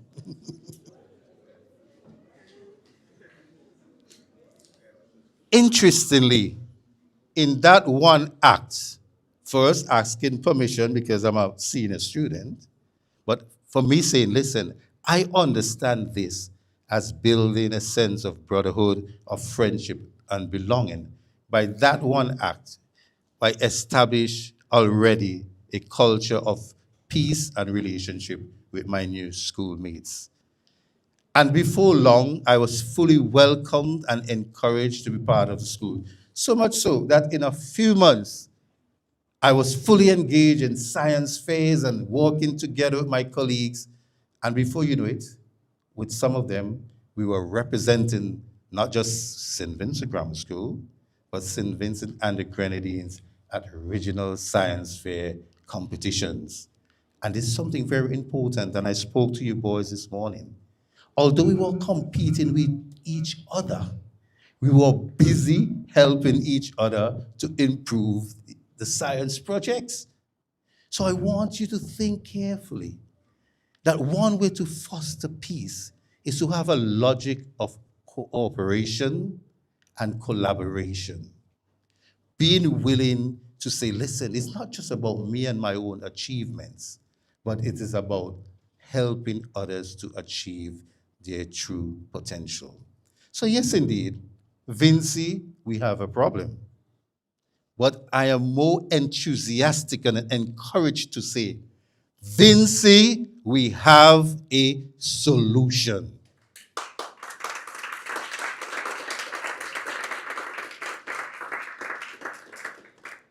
And the better news is those solutions start with you and you and you and you, combined with the efforts of our leaders, our families, our communities. So in closing, you can make a difference in your classroom, in your schoolyard, in your village, in your country. But you have to be dedicated to making sure that you bring others along with you. Because when our students feel left out, when they feel underachieved, sometimes it creates an avenue for negative behaviors to fester.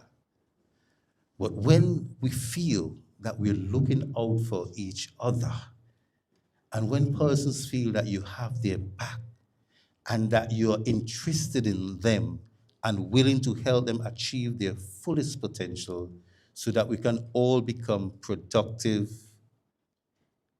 committed, and patriotic citizens, I believe that is exactly the beginning of a long culture of peace.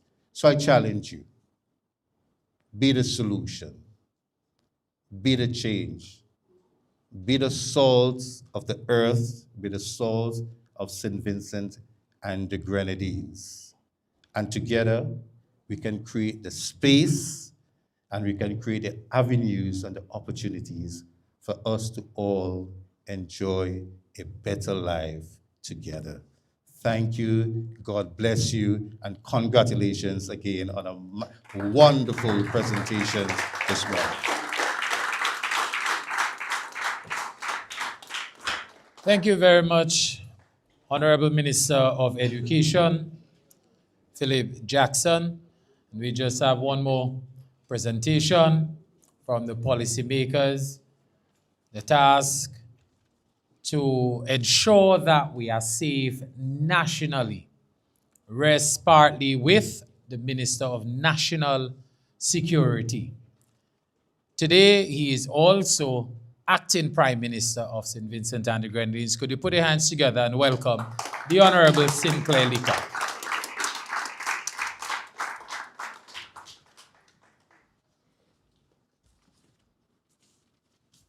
Thank you very much, Mr. Boucher. And for full disclosure, my second cousin. I also have presently, that's on my mother's side.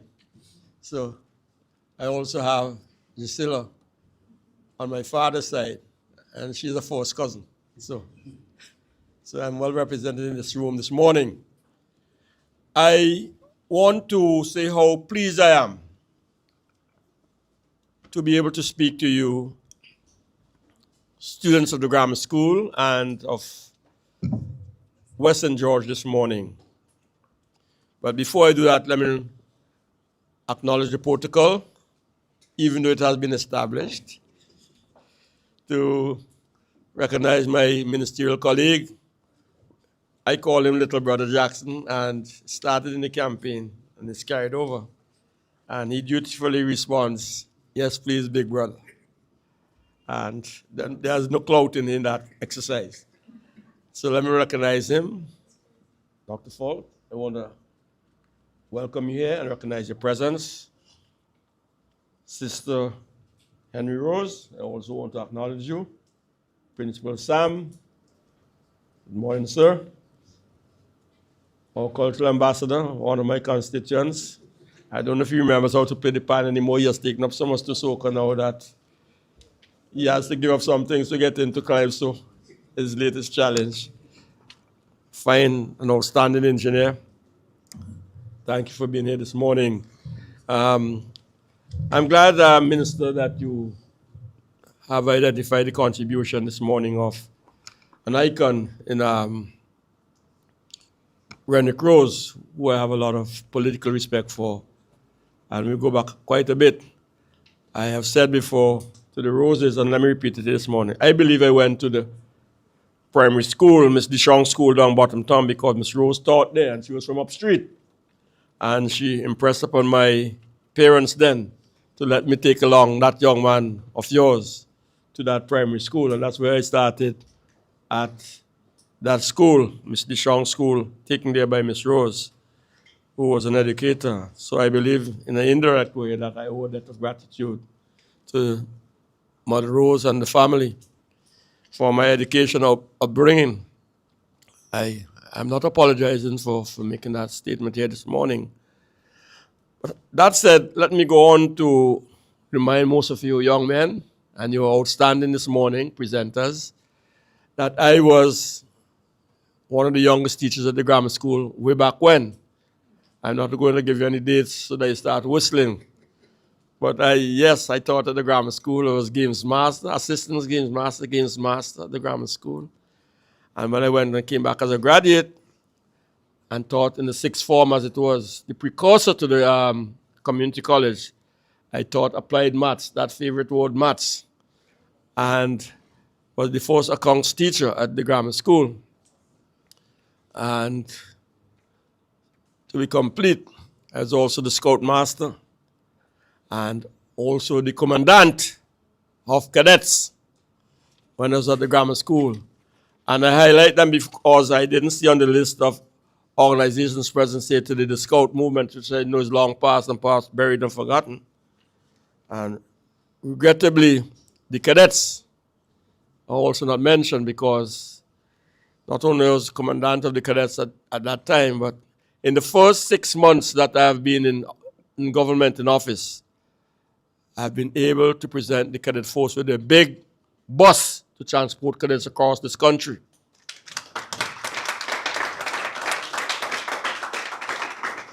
And to give them a brand new spanking pickup and ask them to give the old one to the police youth club.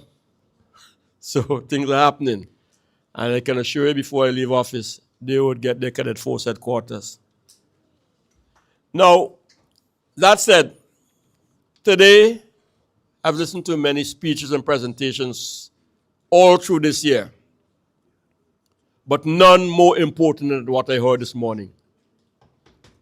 I want to repeat that. None more important than what I heard this morning.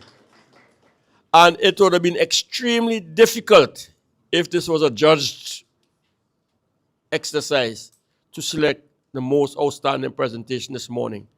Every single presentation complemented that which came before the person came before this podium and this microphone. You have all been winners. And I start there. Mr. Minister, I'm going to ask you to work with the principal of the grammar school to have all the names of the presenters here this morning forwarded to the chief personnel officer as names to look out for when the application comes before that department for employment in the public service or for scholarships in St. Vincent and the Grenadines.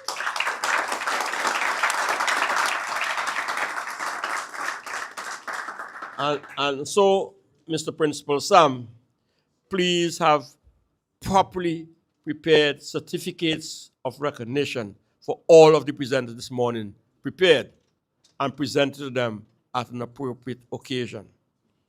I also want to indicate to you that I know they will get it free on 75 NBC radio because that's the minister's portfolio. But in other media houses that want to carry it, my Ministry of National Security will pay for the repeat broadcast of all of those presentations at any of the media houses that wants to carry them in St. Vincent and the Grenadines.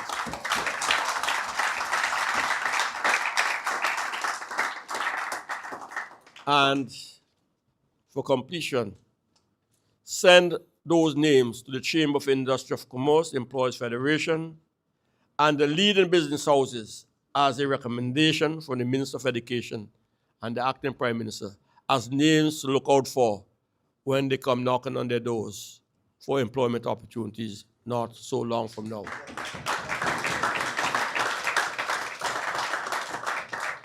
You have been that good, that inspiring, and that motivating at a time when St. Vincent needs you most. Thank you, thank you, thank you. I know I have been misunderstood on this question of violence in our schools, and I have chosen not to respond to the critics on my comments because indeed they did not listen and responded on assumptions that they imagined. And sometimes the easiest way to out a fire is not to provide it with oxygen. And so I saved my breath. This morning you answered them. Thank you, thank you, thank you. Again. Now, probably about 20 years ago, I in my political life and sojourn, Dr. Falt, I made a recommendation to this country for the adoption of what I called then, and is even more relevant now, of the social, spiritual, and redemption charter to redeem our country. And I made what I consider to be a stunning observation out of my budgetary observations and presentations, that we were spending on average $5,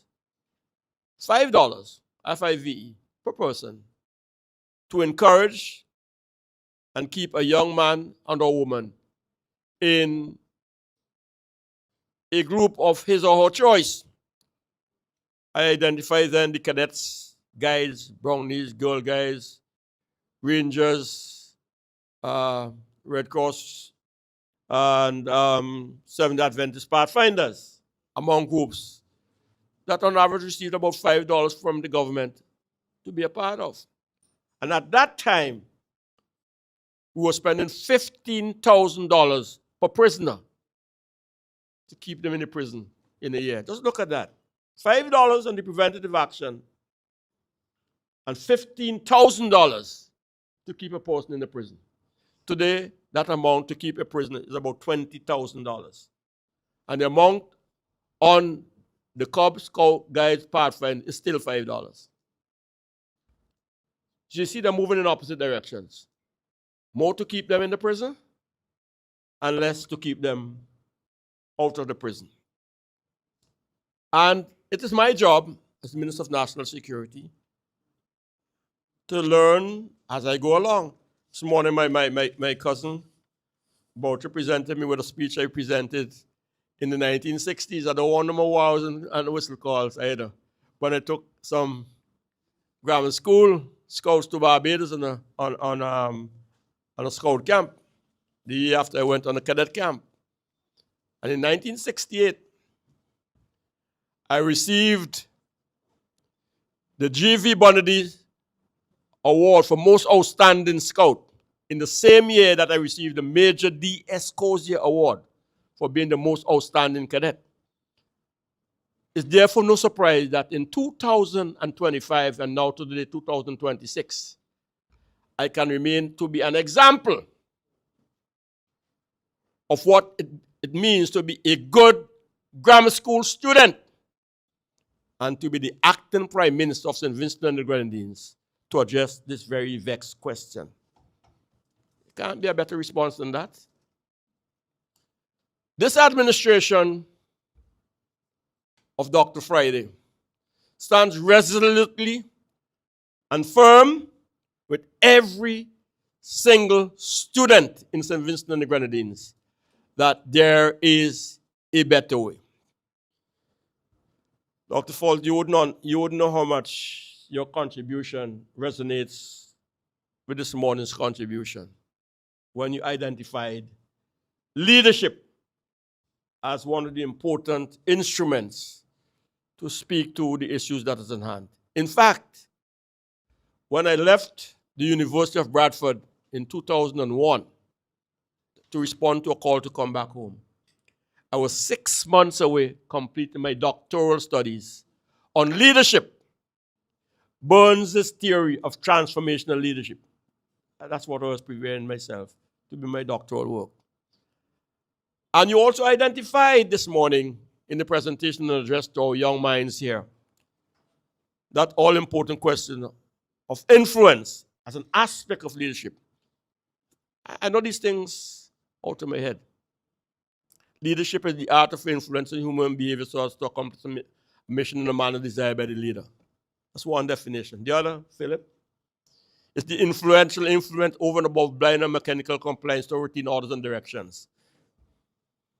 Because of my life story, from scout to cadet to politician to academician to where I'm here today. Our society needs leadership. And if it comes from you, and you begin to set the example for your peers, then the minister's conclusion is correct. We have a solution. It has never been the case that evil triumphs over good. And you are the good soldiers of our society, our young minds. And I want to applaud the principal, Boucher, and other teachers present here this morning, because I'm just impressed by the number of clubs and organizations that exist at the school. And yes, it makes sense that if we can share with others the experience. Because once you begin to do that and stand up, then we're better off with St. Vincent and the Grenadines. I can't understate how serious this challenge is for us in St. Vincent and the Grenadines at this time. Because what is happening out there with the gangs that we don't want to use and speak about, and the violence, and the networks, is much more serious than we can even begin to imagine. But I don't want to drive any fear into the minds of the people because you have set to work to address that. But this government will not flinch in making St. Vincent a safe place for Vincentians, first of all, and for our visitors and friends abroad, and to be consistent with the language and mantra and promotion of the Minister of Foreign Affairs, that this is indeed, after all is said and done, a safe country, a peaceful country, deserving of others' investment, and we welcome them all. So I, as acting Prime Minister today, standing in for your Prime Minister, Dr. Friday, I'm encouraging all of the students of this nation to hold hands, because in unity, there is strength. And there's also strength in numbers. And I leave this room today completely convinced that our young minds, our young heads, are on the right shoulders, sorry. Soldiers is not a bad word. And that collectively, you will be the leaders, not just of today, but of tomorrow, that transform St. Vincent to be that zone of peace. Thank you very much for your contribution today. God bless.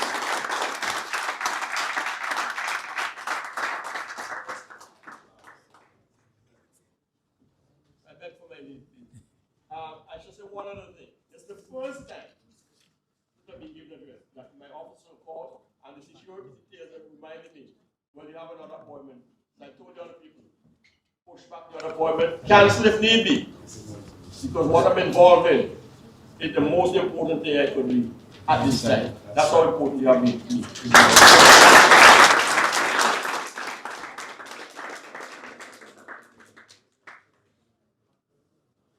Thank you very much, the Honorable Sinkalika. Could you put your hands together once more? Thank you very much. Just before we take the break, we are honored to have, as was mentioned earlier, another of our illustrious, well, young old boy. Old boy in the sense that we call past students old boys, but he is one of the younger ones. So at this time, I'm going to invite Mr. Utamo Rose. At this time, he's going to do a song specifically for the occasion, and he gives some background as to the song. Could you welcome Utamo Rose at this time?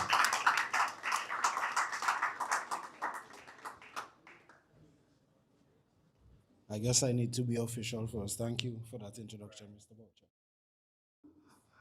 Honorable Minister of Education, Philip Jackson.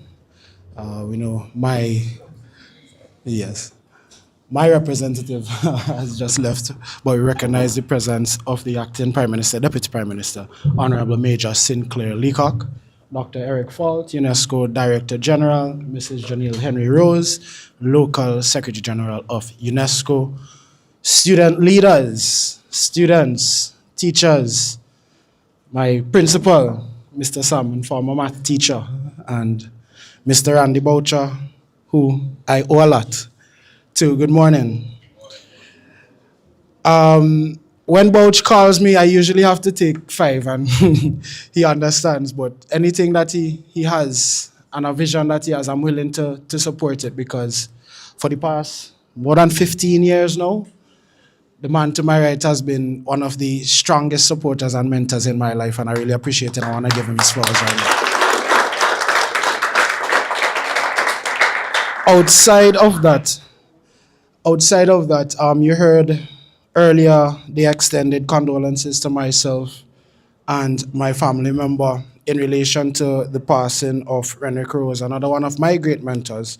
And I've been dealing with a lot of loss in the past year. Lost my father just about a year ago, just under a year ago as well. But those two people were responsible for mentoring and pointing me in a particular direction. But I want to talk about another loss. You see, in the midst of dealing with that grief and dealing with success in other areas, I lost one of my closest friends to gun violence last August. I was practicing at Peace Memorial Hall, about to go to Carifest to represent the country. Saw him that very same night at an establishment that I shouldn't be at. It was KFC. And in getting home, maybe about 2 hours later, I got the call that he had been shot in Kingston. That fundamentally shifted my worldview. Because when violence hits home, it hits hard.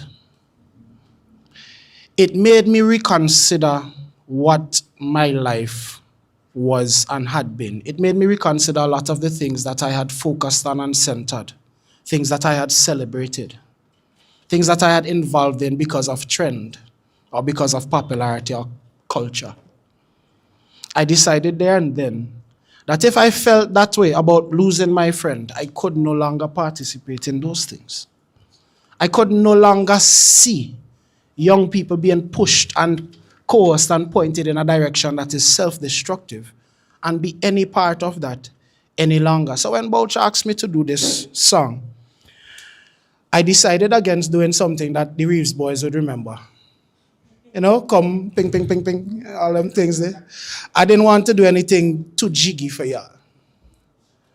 I decided I won't do a soca, I won't do a raga soca. I won't even do a bouillon. I would do a calypso. Because my father and my uncle taught me through calypso. I'm not sure, I want to hope that you all know this song. But there's a song by the Mighty Sparrow that used to play every morning on NBC Radio. Children go to school and learn. You make me smile in my heart there. And there's a reason all of you know that song, just like all the other popular songs that you know that glorify this and glorify that. Calypso is culture. Kaiso is part of we culture. That is something we bring over. And it's teaching. So I really want you to listen to the words that I'm bringing you here today, because it's coming from the heart. It's coming from personal experience. And in listening to me, I want you to consider your own life. Because like Boucher said, I was one of the young old boys. The time does fly, eh? Just the other day, I was is here we had our young leaders active Peace Memorial Hall. That is already 15 years ago. Yeah, the time flies. I remember coming to this school to talk to some of you who have already taught at the college and they've already graduated and gone on to university. The time flies. So when you reach out college, I can remember, boy, yeah, when we go in Reeves house, you've been dancing in the video and so on. When we reach out, there's a different thing, right? The next phases of your lives require you to participate more actively in the manifestation of your own blessings. Remember that you are in control of how your life goes. Do not let trends or friends determine your ends. You get me? All right. Let me, get a little bit more comfortable. And I'll ask my DJ to give me something for the people. I remember this is a calypso now. So I want you really listen the words that we have here today, right? But if you feel it, you could clap, you could, move a little bit on them things there.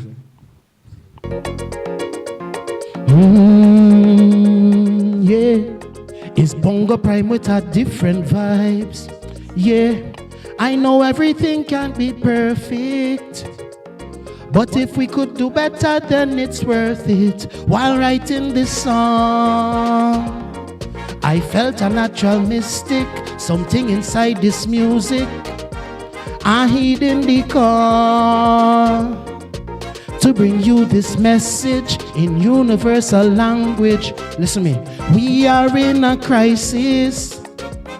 The murder rate rising up like the prices, and these days nobody apologizes. No, some say this is just what the life is. It's just what the life is. When I look around, it's only gunmen and gangsters, they prostitute my sisters, bodies on the ground, man dropping down like anchors. We can't seem to find no answers. Oh, please don't shoot the messenger. If we don't change, we're setting up for more pain and many more bullets raining. Oh, don't kill the messenger.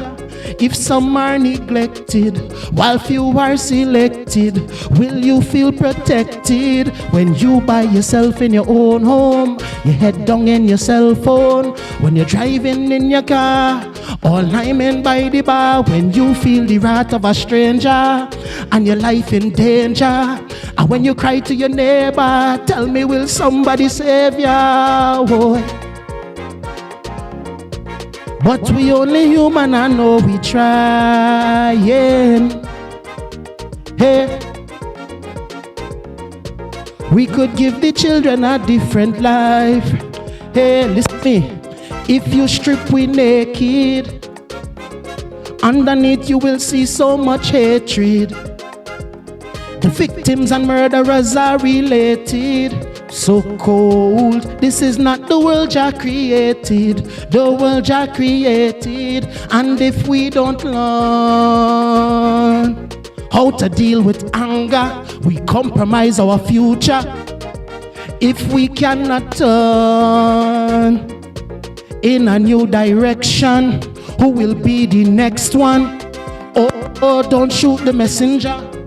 If we don't change, we're setting up for more pain and many more bullets raining. Oh, don't kill the messenger. But if some are neglected while few are selected, will you feel protected when you by yourself in your own home? You head down in your cell phone when you're lying by the bar, or driving in your car. You feel the wrath of a stranger and your life in danger. And when you cry to your neighbor, who's gonna save ya? Boy, we only human, I know we trying. Hey, one and all, we got to stand up and fight this. It should not be like this, 'cause we used to live with love and with kindness, but now we too busy on them devices. So the way we living get more divisive. It gets so divisive while the bridges burn. Blood running like flood waters. We can't save we sons and daughters. This time we need more than your concern. 'Cause while we naming and blaming, this country still needs saving. Oh, don't shoot the messenger. If we don't change, we're setting up for more pain and many more bullets raining. Oh, don't kill the messenger. But if some are neglected while few are selected, how could you feel protected when you by yourself in your own home? Head down in your cell phone when you're lying by the bar, or driving in your car, you feel the wrath of a stranger and your life in danger. And when you cry to your neighbor, tell me, will somebody save ya? We only human, I know we trying.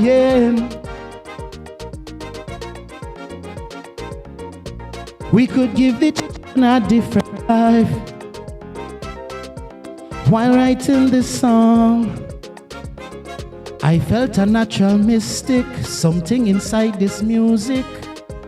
I heeding the call to come and bring you this message in universal language. Voice of the Man Bongo Prime, I love you guys.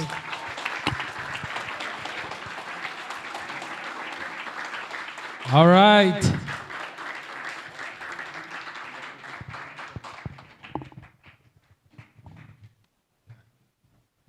Really good. Put your hands together again for Utama Rose.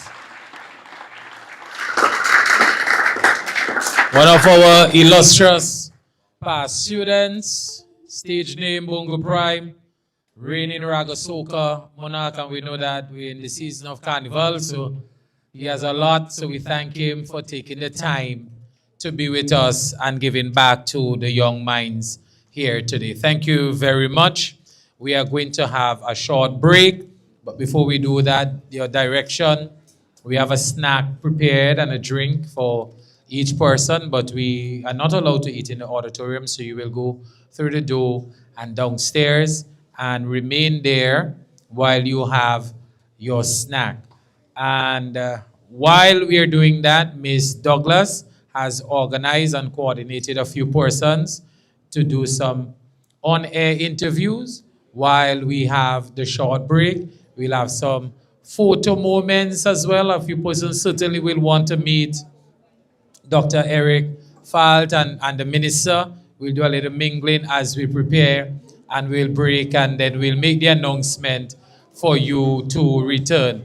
So our live stream will go to commercials, and then we will be back shortly for some interviews while we break for intermission. Thank you very much.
morning, everyone. I am here with several students from the West St. George Secondary School. Could you guys just briefly introduce yourself for the audience at home? Good morning, my name is Giovanni Batiste from 4B. Good morning, my name is Alexa Gibson from 4 Technical. Good day, my name is Michaela Cruikshank from Form 4 Technical. Good morning, my name is Diana Gordon from 4 General. Good morning. My name is Jabbar Francis, teacher at the West St. George Secondary School. Okay, thank you very much for joining us today. So, you've heard a lot this morning. What are your thoughts so far on the conference? Have you learned anything that when you go back to your fellow students you would like to share? Yes, I learned a lot. They were very educating. They got into detail about mainly what is happening in the schools, and it is very educating. Okay, thank you. All right, so this question goes out to anyone. Okay, so based on your personal experience, what do you think or what have you observed as the primary cause of violence within schools? Mainly, it's about drug use and alcohol, mostly. Okay, anybody else? I would say mostly on marijuana and bullying or like influence from gang. Peer pressure. Peer pressure. Okay, thank you. So this one goes out to you. Okay, so what effects have you observed school violence having on both the emotional or educational well-being of your peers? Emotionally, some students may feel depressed or feel like they're not welcome in the area. Educationally, their grades may drop, leading them to either repeat or wanting to drop out of school. Okay, anybody else? No, nobody else? All right, and our final question for you all this morning. What actions would you like to see taken by both your peers, the administrators of your schools, of the country, government of the country, as well as the wider community to help reduce school violence? Peers in school could maybe report in bullying, or instead of standing there and joining in, they can make a report or help the students that is being bullied.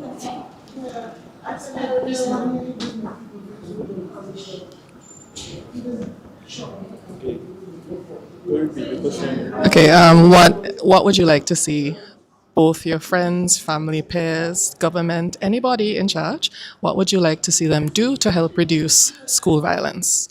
They can influence the youth in like sports and other sports and maybe counseling to mainly help with the anger or issues. Okay, so you want to see more extracurricular activities for students. Yes. Okay, anyone else want to share? No, we're good. Okay, so thank you very much for coming. I hope that this conference has created a lot of ideas for you when you go back and you communicate with your fellow peers. You are able to help them and steer them in more productive ways of dealing with their anger or dealing with conflict as opposed to resorting to violence. Okay, so have a good morning, guys. Thank you very much. Okay, thank you. That's all.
I'm here with 3 of our 6 presenters this morning. Starting from the left, we have Mr. Moani Latham of Form 4 Arts. We have Mr. Deshante Horn of Form 4 Business, and we have Aaron McDonald of Form 4 Science. Right. Okay, so this morning you guys graced us with your presentations on school violence. Okay, when you were doing your research for the presentation, did you learn anything that you didn't expect? What was the process like in preparing for your speech? So as I prepared for this speech, I knew beforehand that school violence was very prominent not only in St. Vincent but abroad. But the severity of how it was not only here on the island, it led me. Well, it was came to me as a kind of a shock to how severe it is globally. You know, I'm obviously a school child as well, so I could see certain symptoms of school violence. But upon doing my research, I found that school violence was way more prominent than I would expect, and I think it's more prominent than a regular person in the general public would think about. So I believe that news stations and teachers and even principals, even though it might defame what they work towards, it can help them to document and showcase that school violence is prominent, yes, and that resources need to be allocated, people need to be trained so that school violence can be reduced. Miss So, my understanding from this, Miss Well, when I did my topic, when I did my speech, I got help from someone that really helped me to understand the roles at which the roles at which people play into violence. And as I touch on the church, they need to come to the schools and, because me for one, I don't look like any ordinary student. You can tell that, but still, violence is not the way. Yeah, man. Okay, so Moani, you mentioned that you got some assistance doing your research and that you don't look like an ordinary student. Yeah. So how has not looking like an ordinary student affected you in terms of school violence? Well, because me not looking like an ordinary student, it just put like a target on my back because people watching me in a different way than how they watch others. So, well, I used to behave bad at first, but at the end of the day, it don't make sense. It ain't worth it at all. Okay, so you have learned that school violence is not the answer and you put that into your speech. So you have a first-hand experience with the topic that you are speaking on. Okay, so Mr. Horn, now, so Moani has said he's experienced a direct effect of school violence. Have you observed any school violence, any effects that school violence has had on your peers at St. Vincent Grammar School? Well, speaking from a first-hand experience, when I was in lower school, you could say I was very ill-tempered and you could see a sort of violence in the form of anger. And for what I realized, some students in my class had told me at the time that when I get angry, they were afraid of me. So that now it caused me to realize that even though I might be sweet or might not be an aggressive person when I'm not angry, that when you let your anger turn out into a sort of violence to affect other people, it causes a great harm and a great effect on others around you that you might not expect it to cause. So it's good that both of you have realized that anger is not the way forward and that you need to be the model that you want to see from others. So Mr. McDowell, you get our final question for the morning. What changes or what actions would you like to see undertaken to help reduce school violence? Some actions that I would like to see are those of more resources being put into schools, more counselors, more teachers who care. I believe that in schools, the peer counseling club is one of the most important clubs. I believe Deshante and I are members acting, we're training to become peer counselors. And I think that persons and officials, persons who make policies, they should redirect and push resources for our students to be able to get help in the form of counselors and mentors. So, Moana, you have something you want to add? Yes.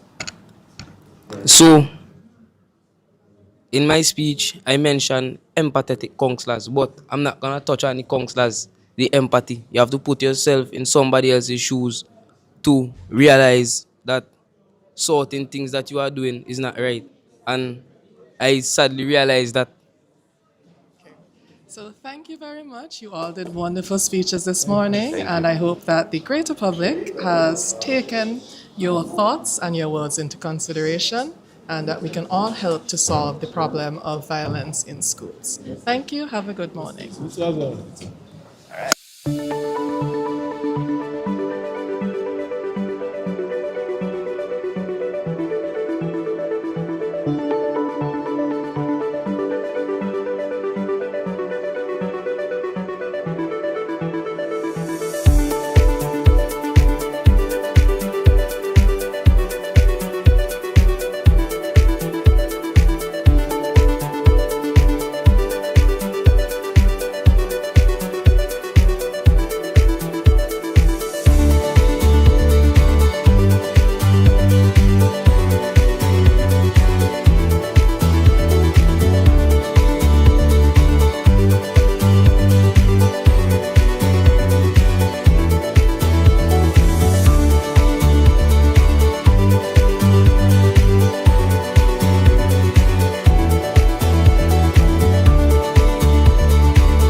All right, so we are back for the second session. We thank you for your patience. We hope that everyone was fed and we are ready for what promises to be a very interesting session. Obviously, we are delighted to be able to have our past students come back to give back to the present students. And The person selected for this session, graduate of 2015, in conversation a while ago. So at this time, I'm going to invite the president of the Student Council body, Mr. Gerald Forbes. He's going to introduce the next presenter, and following Mr. Forbes, the next voice you will hear will be that of our presenter for this session. Mr. Forbes.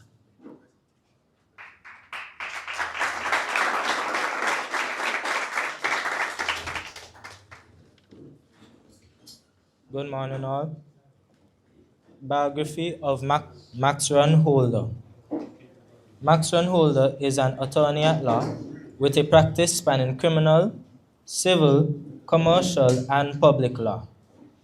He is the managing partner of Frederick's Attorney and Notary Public in St. Vincent and the Grenadines, and also serves as counsel at Bruce and Associates Law Chambers in the British Virgin Islands, maintaining a cross-jurisdictional legal practice.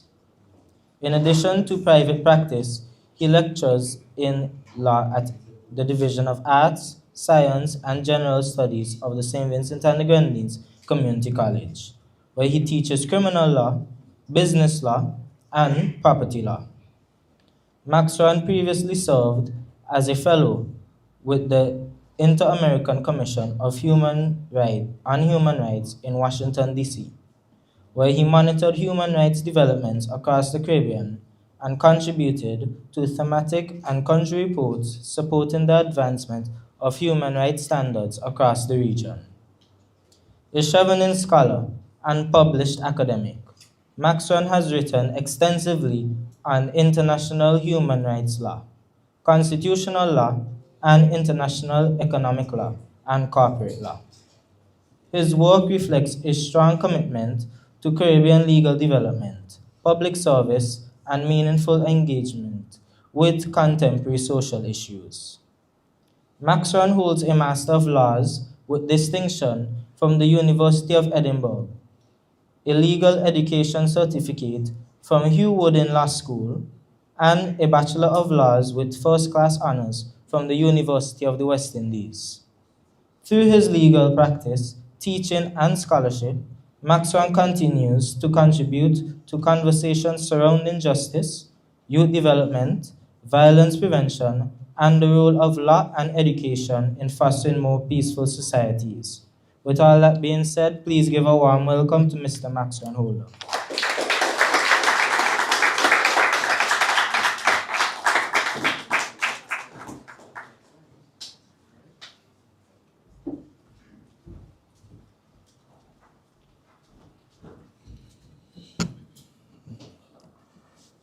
Good afternoon, everyone. I think, oh, it's still morning. Good morning, everyone. All right, how are we today? All right, I'm so sorry to be between you and your lunch, so I will try as much as possible to stick to the point so that we can get to our lunch. Thank you. So that we can get to our lunch very, very fast. All right, so I was contacted and asked to deliver an address on violence and school violence. And when I thought about the topic, I said to myself, I need to give it a label. And ironically, I was in the middle of a matter, and the client was crying to me at the same time. And he was saying, oh, Mr. Holder, I wasn't thinking. Oh, my goodness, I don't know what happened. I wasn't thinking. So I said, let's work with the topic think, right?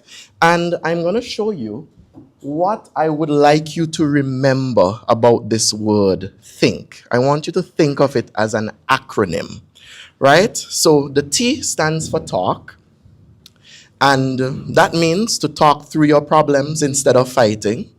The H stands for help. That means to seek help from teachers, counselors, trusted adults. The I stands for imagine. Imagine the consequences of your actions. The N stands for notice. Notice warning signs of conflict early. And the K stands for kindness. Choose kindness even when others are not kind. Right? So I want you to remember THINK, the acronym THINK. All right, let's go. Now, I'm not sure how many of you read the news. You all read the news? Why two persons just putting up their hands? You don't read the news? Well, I don't blame you. Sometimes you read the news and it's always something that is troubling. So this is something that I read in the news some months ago. And it says, man allegedly kills nephew during a row over what to cook. You remember reading about that? What happened there? Tell me. Yes, and he wanted sauce food, and the nephew wanted rice, something like that. Right. So I want you to think about that. Let's go to the next one. Look at this other one. Man bonded, ordered to pay compensation for boxing his girlfriend over little rice, no meat. You remember reading that? All right, let's go to the next one. Woman steals $40,000 from 78-year-old grandmother's bank account. All right, these are things we see in the news daily. Next. And then we have a sad situation coming out of St. Vincent now, where this happened a few years ago. Man of Kittitian parentage charged with ex-girlfriend's murder. Right? Let's go. Now, I want you to answer these questions. The first question. Right. So, do you know someone who has been involved in a school fight? Anybody? Right. Right, I see. When I was in grammar school, the same happened.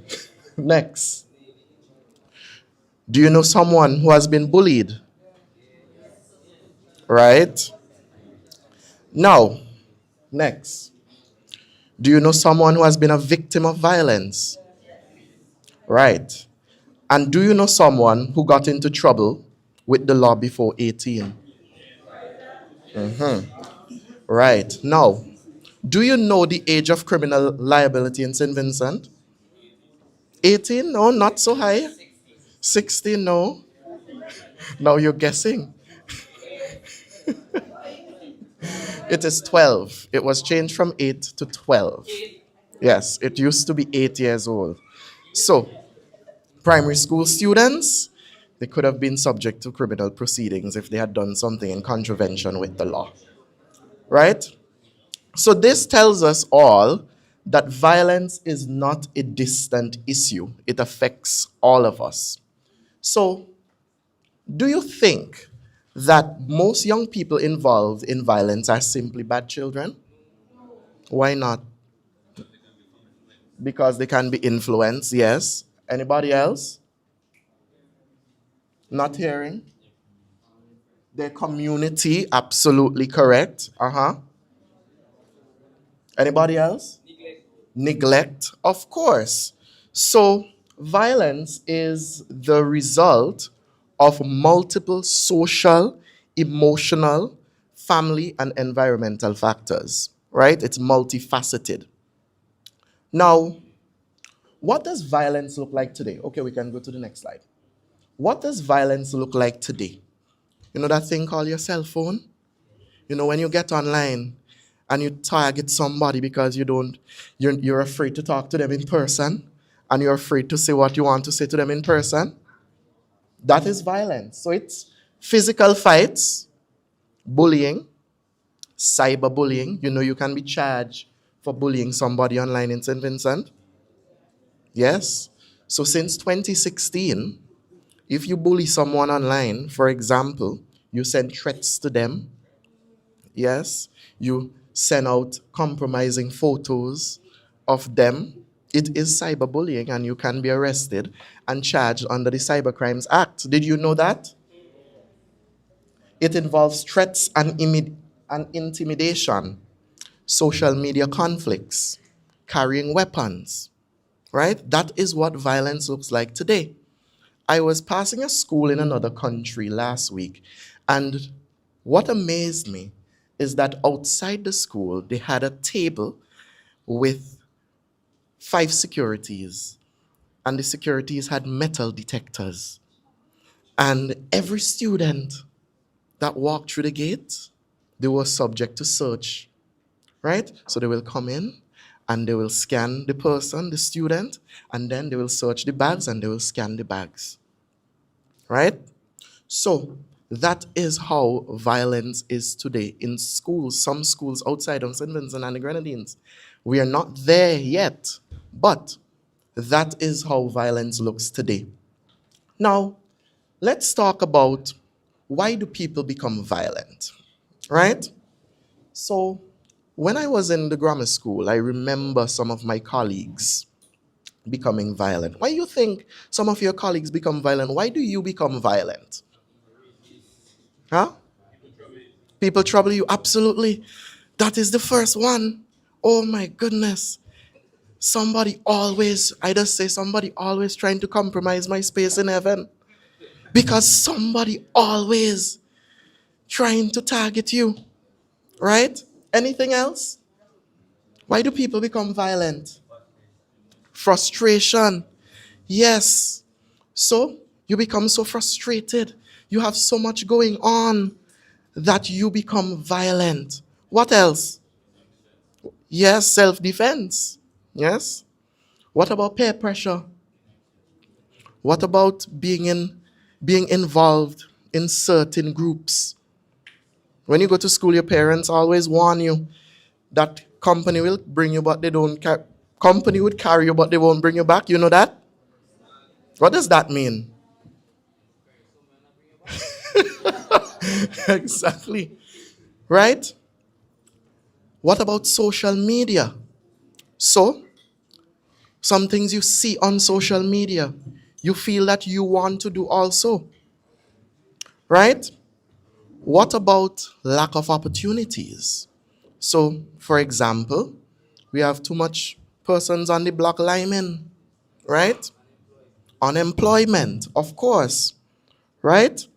Academic struggles. So, some students don't have the support that they need, and as a result, they turn to violence. I am way ahead of you, Mr. Vera. Now, let us talk about the consequences of violence, right? Now, what I want you to know, you can go ahead, is that violence, it affects everybody. So even if you are the one that was suspended or you are the one that was injured, it affects more than you alone.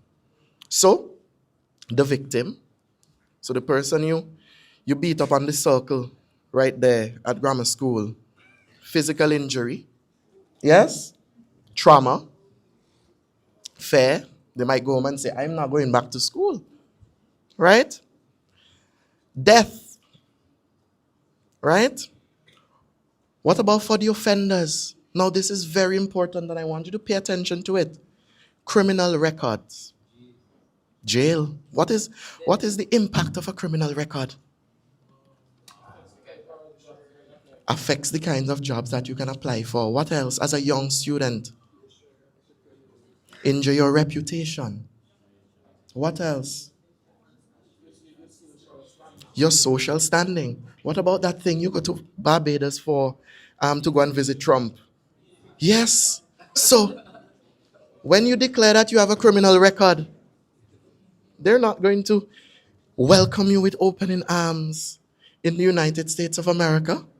And that record is going to stay with you forever. Right? What about for communities? What happens there? Bad name.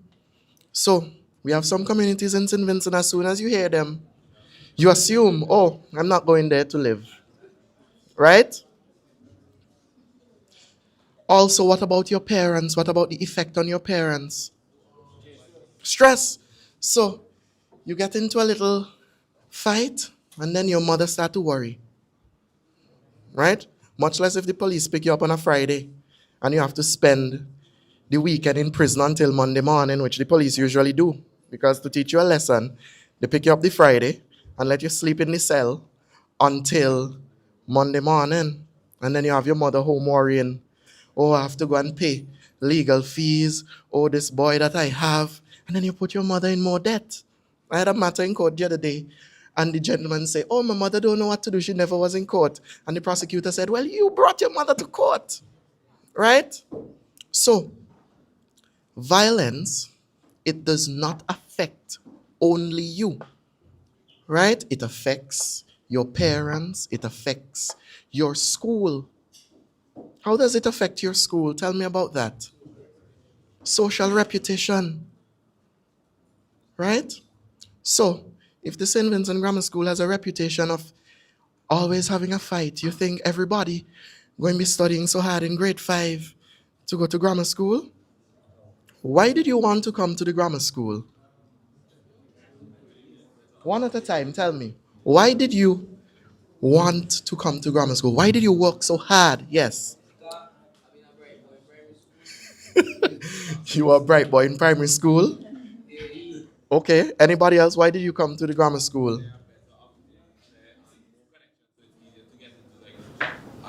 Mm-hmm. Yes?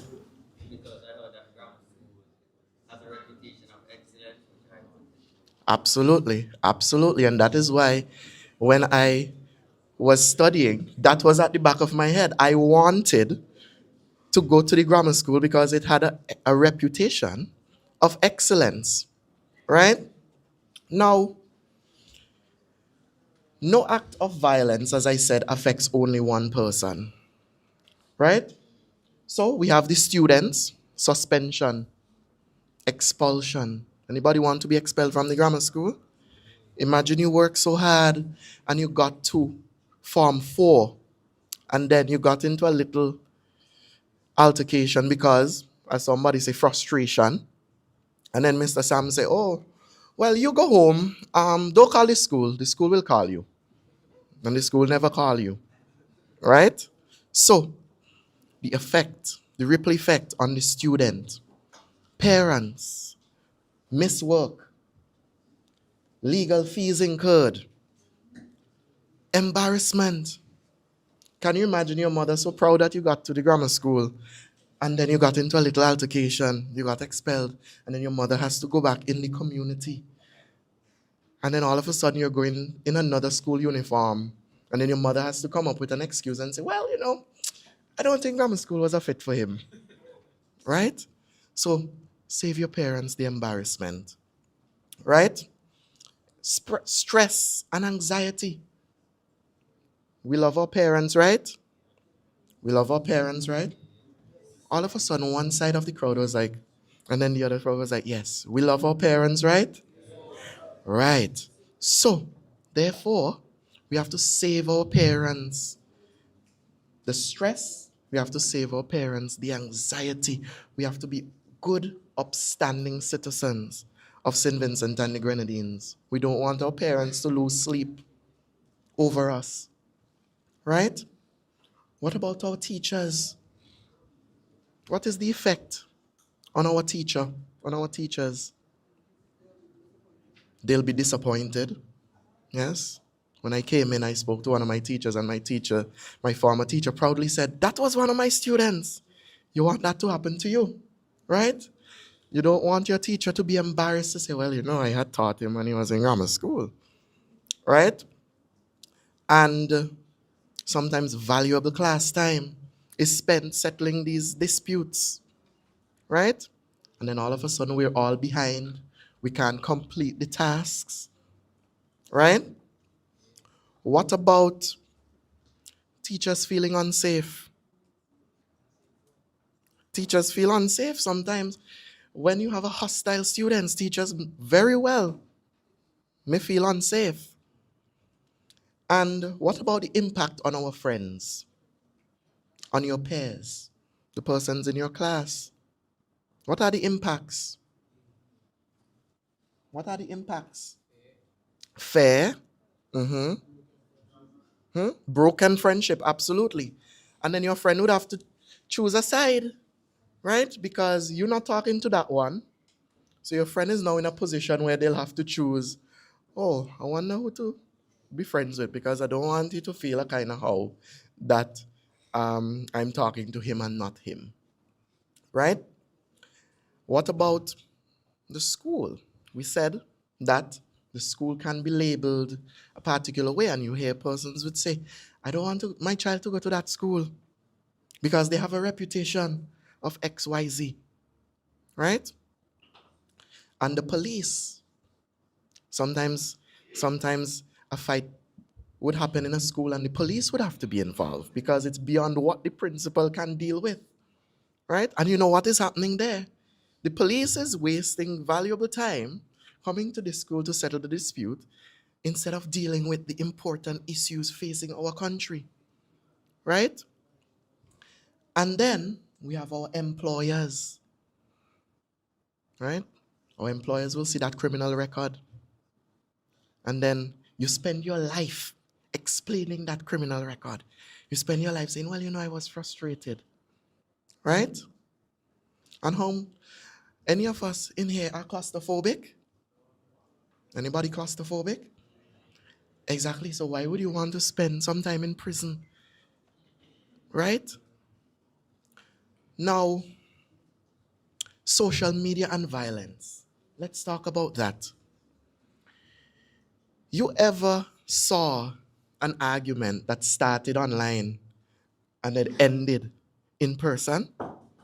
Fights these days start online, you know. I remember one time I was in school and I think that was probably the first fight to start online. When I was in grammar school, we were in a little group chat and I remember the fight started in there. And then Monday afternoon, 3 o'clock, the fight started in person, right? The whole of grammar school and the whole of high school come to spectate. While you might think it's entertainment, it's very serious. Very, very serious consequences. So, online insults become real life fights. So sometimes you say something to somebody, right? You might think it's not that serious, but they take it serious. And that results in a fight. What's that thing called rumor? Well, we call it commerce in St. Vincent. You know that? Right. And what happens when you start rumors? They spread. And then what happens after it spreads and the subject of that rumor finds out? They're embarrassed, they're hurt, and they react.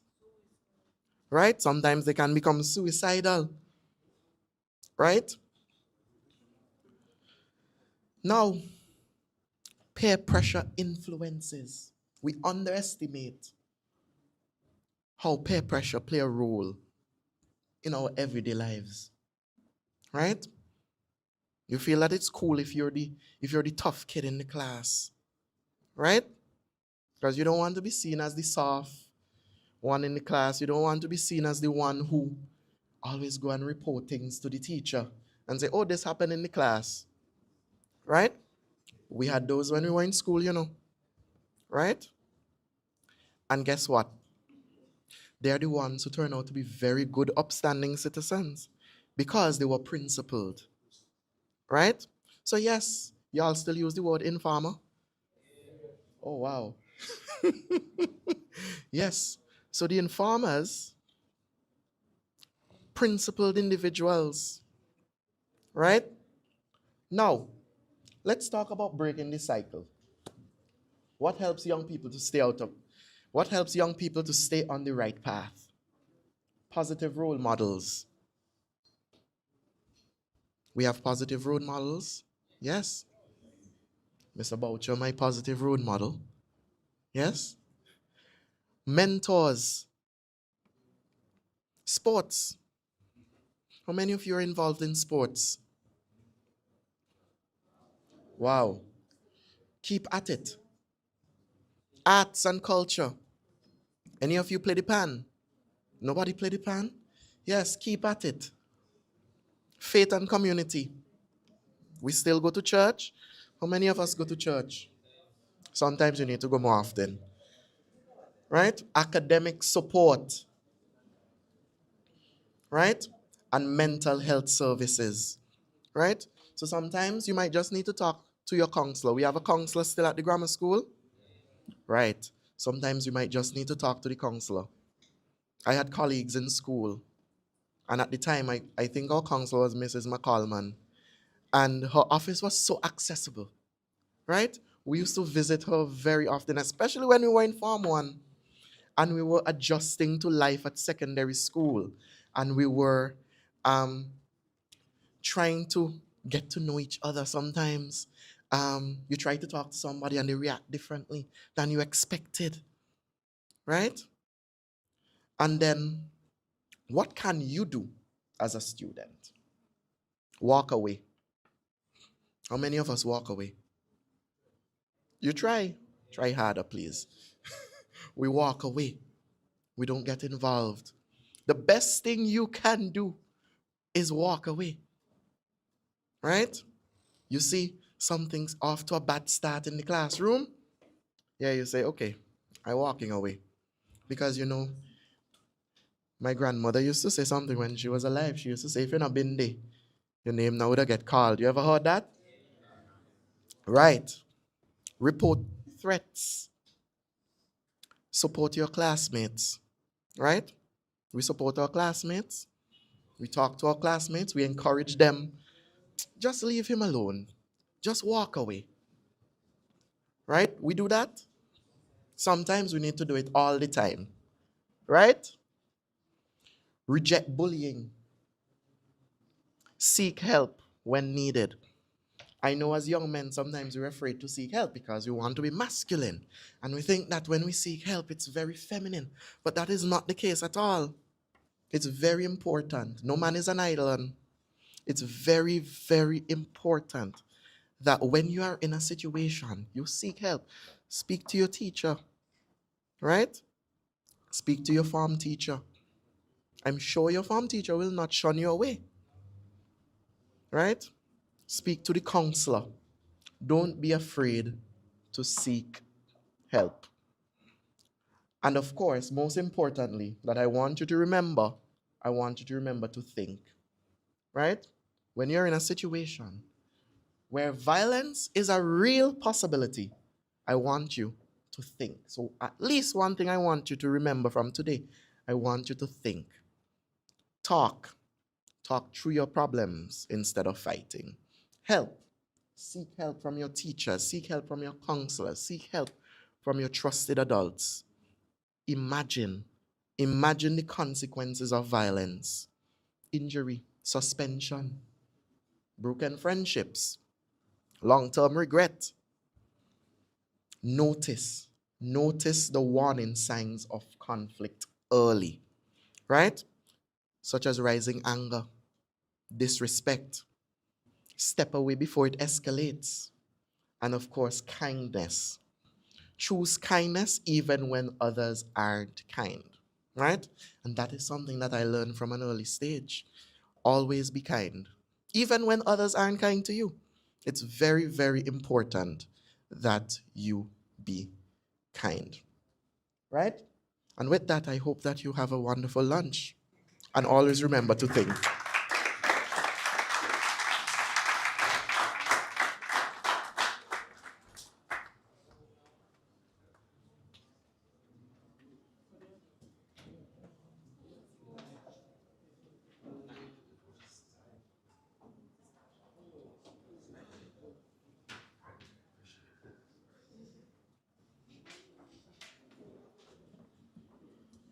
Thank you very much, Maxra and Holder.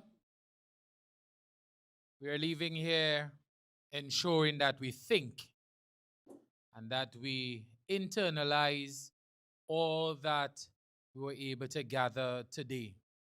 I know while we prepare to wrap up today's conference, the interim head boy will come shortly just to do the vote of thanks. And then following that, we want to dismiss quietly, but I think we want to promote a few of our clubs while we still have the live stream.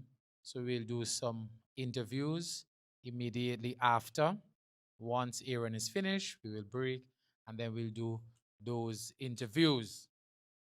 We want to also promote our environmental club, who is a host club through which the Aspnet is run with our current recycling campaign at the St. Vincent Grammar School. We are still the school in terms of #1 school in St. Vincent and the Grenadines that recycles. So remember the competition. You just have to return 100, only 100 bottles, and you get your free tumbler. And this is in collaboration with Zero Hunger Trust Fund and National Properties and Invest SVG. So those 3 companies, organizations have partnered with the Environmental Club to run this. We want to ensure, while we teach climate change, and that is part of Unesco, that we do the 3 R's: reduce, reuse, and recycle. So we have the recycling aspect of it locked. So at this time, I'm going to invite the interim head boy, Aaron, to do a vote of thanks.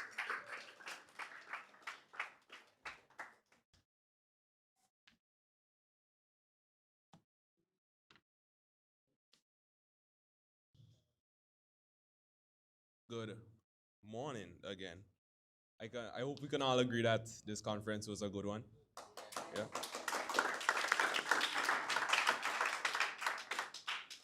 It was filled with discussion, and I hope that the topics discussed by the speakers can be heard and taken note by the policymakers so that we can invent real change in St. Vincent and the Grenadines. Firstly, I would like to thank the Almighty God for granting us the wisdom and guidance to host this event. I'd like to thank Jordan Hunt for inviting the Lord's presence. I would like to thank the UNESCO correspondent, Mrs. Janelle Henry Rose, for her remarks.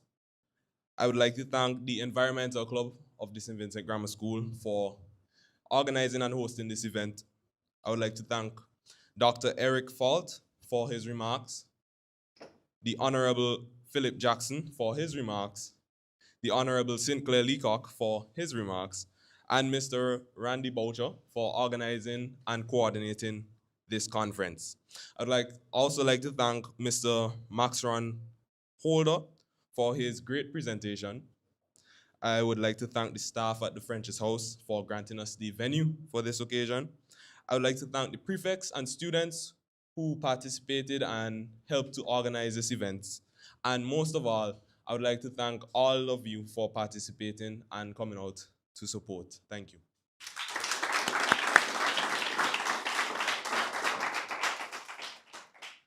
Thank you very much, Aaron, and thanks to all the teachers who helped to coordinate with the planning together with UNESCO. We thank you for your support. We wish Dr. Eric Fald all the very best in his visit to St. Vincent and the Grenadines. We hope he gets to see a little bit of St. Vincent and the Grenadines before he returns to Kingston, Jamaica. And I really want to thank the Honorable Minister of Education for being with us for the entire conference. I know you're very busy, so thank you very much. And we wish you all a blessed day. Enjoy it to the fullest. And remember, we are fostering a culture of peace. Thank you very much.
Afternoon, everyone. I am here with some representatives of various clubs of St. Vincent Grammar School. So could you just introduce yourself and tell us a little bit about your club? Good afternoon, everyone. My name is Joshua McDowell. I am a part of the SVGS Red Cross group. I am the secretary of the SVGS Red Cross group. Okay, so could you just tell us in one sentence a little bit about the Red Cross? The Red Cross strives to help people help. We normally help people in our communities, and in school we help when it's sports season, and even when it's out of sports season, we still partner with the environmental club to do beach cleanups and other things like that. Okay, that's very good. So Joshua, today's conference, is there anything that you're going to take away from the conference? Anything that you learned that you may not have considered? I may not have considered the amount of trauma that can cause violence as we learned today. It opened my eyes to a lot of things. And I think this conference especially was very good for the students of the grammar school to learn about. And I think that we can really make a change in schools. Okay, thank you, Joshua. It's good to hear from you. Welcome. Okay, so good morning. We have Good yet morning. another club member. So could you just introduce your club and introduce yourself? My name is Kazun Holder, and I'm the president of the SVGS Interact Club. The Interact Club is about reaching students and helping them to understand and helping them to further their speaking and their ways of life. Basically, it's a club that helps students and gives them life values and stuff like that so that they can carry it into their future. So the Interact Club is a fairly recent addition to our club system in St. Vincent Grammar School. Yes, please. So based on today's conference, is there anything that you would like to take back to your club members in terms of how we can address student violence? I would like to take away from this conference the idea that each one can reach one, in the sense that if you change, you can help someone else to change, and this can lead to a bigger change in helping the community and our government officials deal with violence. Thank you very much, Kazwan. Have a good day. You as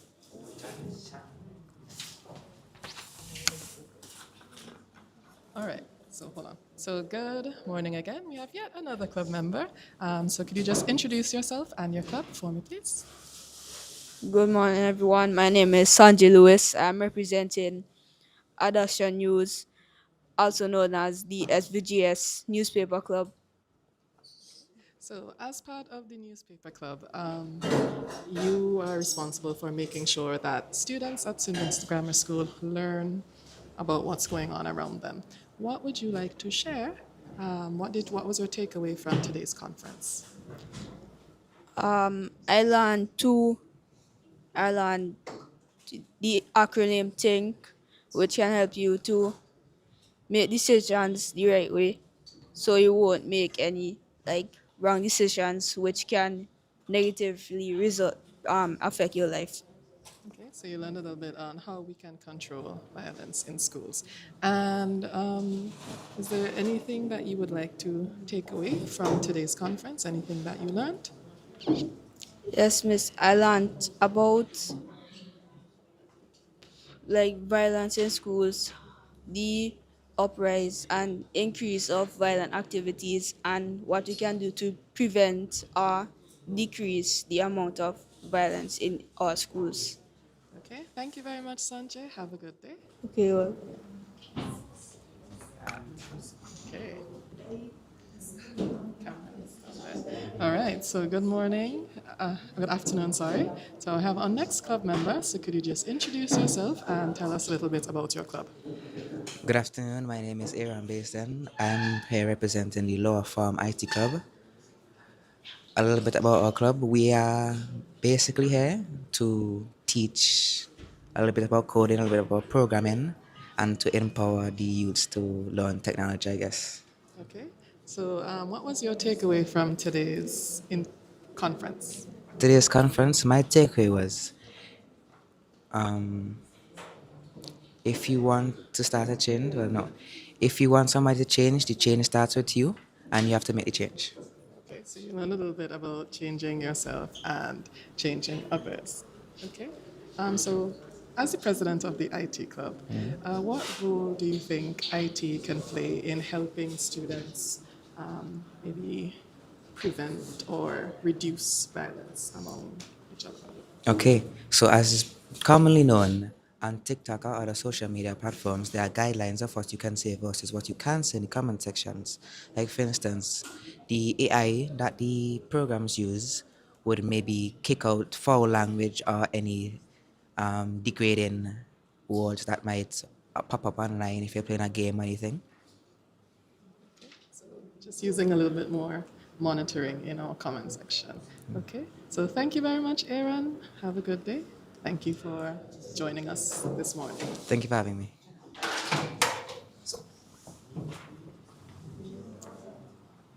Okay, all right, so good afternoon. Now we have joining us the member of our very newest club, which is the St. Vincent and Grammar School Young Entrepreneurs Club. So could you just introduce yourself and tell us a little bit about what the Young Entrepreneurs Club aims to do? Good day. My name is Jalan Arthur. I'm a member of the Young Entrepreneur Society. And there's a stereotype that those who don't go to university, get a degree, and overachieve, they won't become successful. But at the Young Entrepreneurs Club, or society, we do not believe this. We encourage our students, yes, to achieve great things academically, but we also encourage them to take risks in order to get the life that they dreamed about. Okay, so what role do you think the Young Entrepreneur Society can play in helping to maybe reduce violence within St. Vincent Grammar School? Well, once you're willing to take the risk of becoming an entrepreneur, it makes you less dependent because some people, I believe, get into gang associations and what's not because of a sense of dependence. It seems attractive to them financially when really there's nothing good to it. Okay, so you think by becoming a young entrepreneur, they'll be able to become more self-sufficient Yes, and assist please. themselves. Okay, so thank you very much. Have a good day, Jaden. All right. Okay, good afternoon. Could you just tell us a little bit about yourself and a little bit about your club? My name is Jaden Guy. I am from the IT club Upper Farm, which is called Code X. Okay, and can you tell us a little bit about Code X? What do you guys do? Code X was made to allow students to learn about coding and programming. So, learning about coding and programming, do you think that this provides students with a good opportunity to maybe redirect any excess energy they might have into something that may be more productive for society? Yes, this can allow them to use their hobbies and turn it into an easy way to make money. And what was your takeaway from today's conference? My takeaway was that while it is easy to get into a school fight, it is as easy to refrain yourself from fighting. So thank you very much, Jaden. You're Have a welcome. nice afternoon. You too.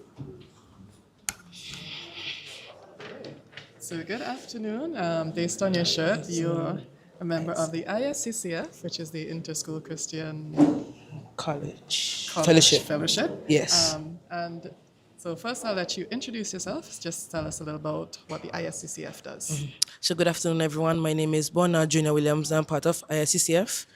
So what we do at ISCCF, we talk about God and various things where many students have given their life to Christ and turned their ways and turned a new page. Yeah, that's what we do at ISCCF. Okay, so you just help children become closer to the Lord. We do. Okay, so today during many speeches, we heard a lot about the church needing to play a bigger role in the society in order to help reduce crime. Okay, so what role do you think the ISCCF or joining the ISCCF can play for your fellow students? Well, in joining the ICCF, there are various things that you can learn. For example, self-control, a fruit of the spirit, where you can learn instead of retaliating in a fight. When someone is bullying you instead of retaliating in a way that you should not. You can help to resist. We also learn about various things at ISCCF that can help you, self-control, kindness, care to one another so that you won't upset anyone, that they might get angry and end up, going to hell. So could you just tell us when the ISCCF, for those listening who may be interested in coming by, when is the ISCCF? At Thursday at 12:30 in the physics lab at St. Vincent Grammar School. Okay, thank you. Have a good afternoon. You too.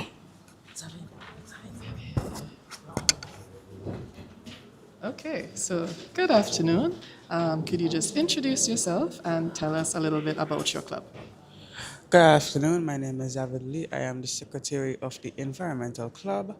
Our club is a group of like-minded students who work together to raise awareness about the environmental issues happening in and around our school. Okay, so you're a member of the Environmental Club. As was mentioned at the end of this program, the Environmental Club is currently hosting a drive. Could you tell us a bit about the drive? How did it come about, and what is the goal? This drive is a part of our new initiative to raise awareness about recycling, the 3 Rs, and the drive is basically if you collect 100 plastic bottles, you will be a recipient of a free tumbler that has the words "One Earth, Never Two" to raise more awareness about reduce, recycle, and all of the other environmental factors. Okay, so we're promoting the 3 Rs, which is reducing, reusing, and recycling. So you heard it here first, folks. If you have 100 plastic bottles and you attend St. Vincent Grammar School, you can bring them in for the chance at winning receiving, not winning, Yes. a tumbler. And so remember, these supplies as they last, so you don't want to be left out. Okay? Sure. So Zavid, what was your takeaway today from this conference? Today, I was very inspired by the speeches that our Form 4 students gave. They really inspired me and taught me that we don't have to always point fingers, but instead we can do whatever we can in our capacity, whether as a student, a teacher, a parent, and we can use this standpoint to contribute to a better society. So thank you very much. And don't forget, everyone, 100 plastic bottles and you get yourself a tumbler.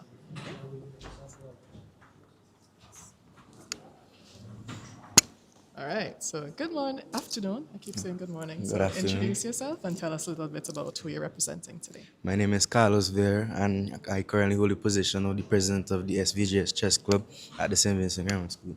Okay, so tell us a little bit about the chess club. What do you guys do?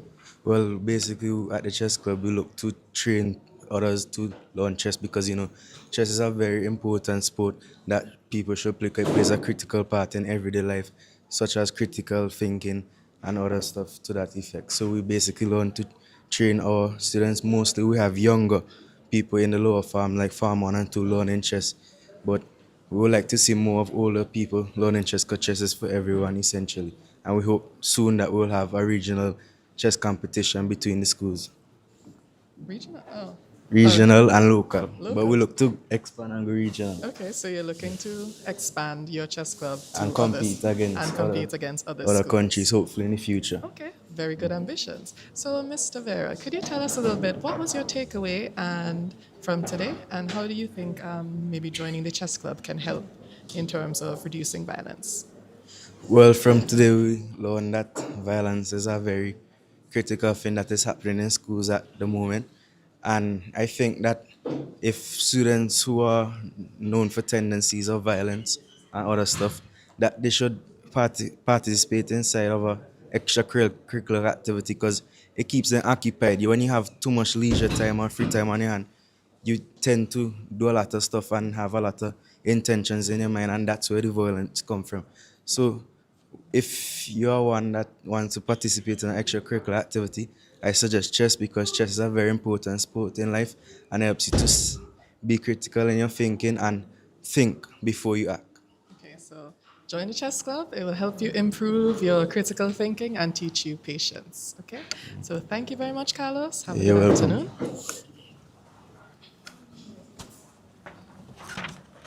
Good Good afternoon. So could you tell us a little bit about well, introduce yourself and tell us a little bit about your club. My name is Santiago Batista Roman. Today I'm representing the pay counselors from St. Vincent Grammar School. Pay counselors mostly try to make the school environment more positive and maintain the students like more controlled and happy. We also like when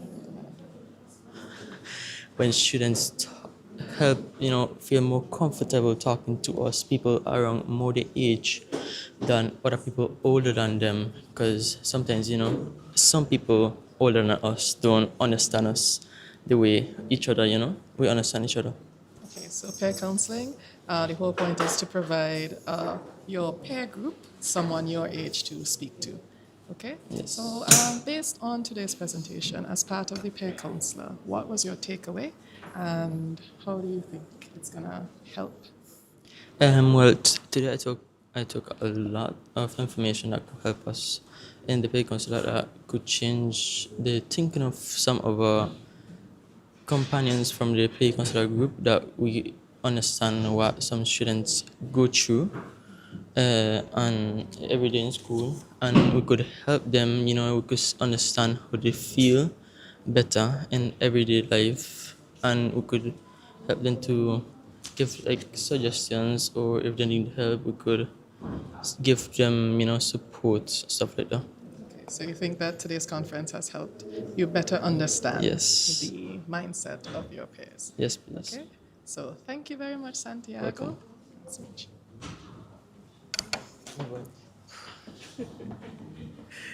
All right. So good morning.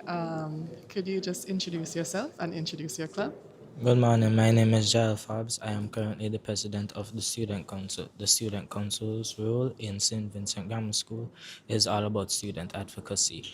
Our role is, if as a member of the student body, you have an issue in your classroom or even a personal issue related to the school, you can speak to your designated class representative or any member on the executive, and we will do our best to try and bring your issues toward administration. Okay, so I'm a little biased here as the leader of the student council myself, but Jael, based on today's conference, what takeaway did you have to better enhance the role of student council in St. Vincent Grammar School? Well, the speakers today they spoke a lot about how peers can de-escalate any situations involving school violence. So at the student council, if a student comes and they bring an issue related to school violence, at the student council we can look at these presentations, especially since a couple members of the student council presented today, and we can help them and we can speak to them about these issues and hopefully make grammar school a safer place for all students. Okay, thank you very much, Jael. Thank you. Have a good day.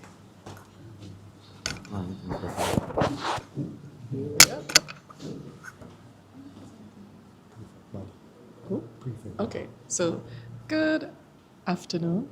Could you just tell us a little your name and a little bit about who you are representing this afternoon? Okay, so my name is Tishan Oliver. I'm a student of Form 4 Integrated, and I'm representing the prefect body. Okay, so what is the role of prefects in St. Vincent Grammar School?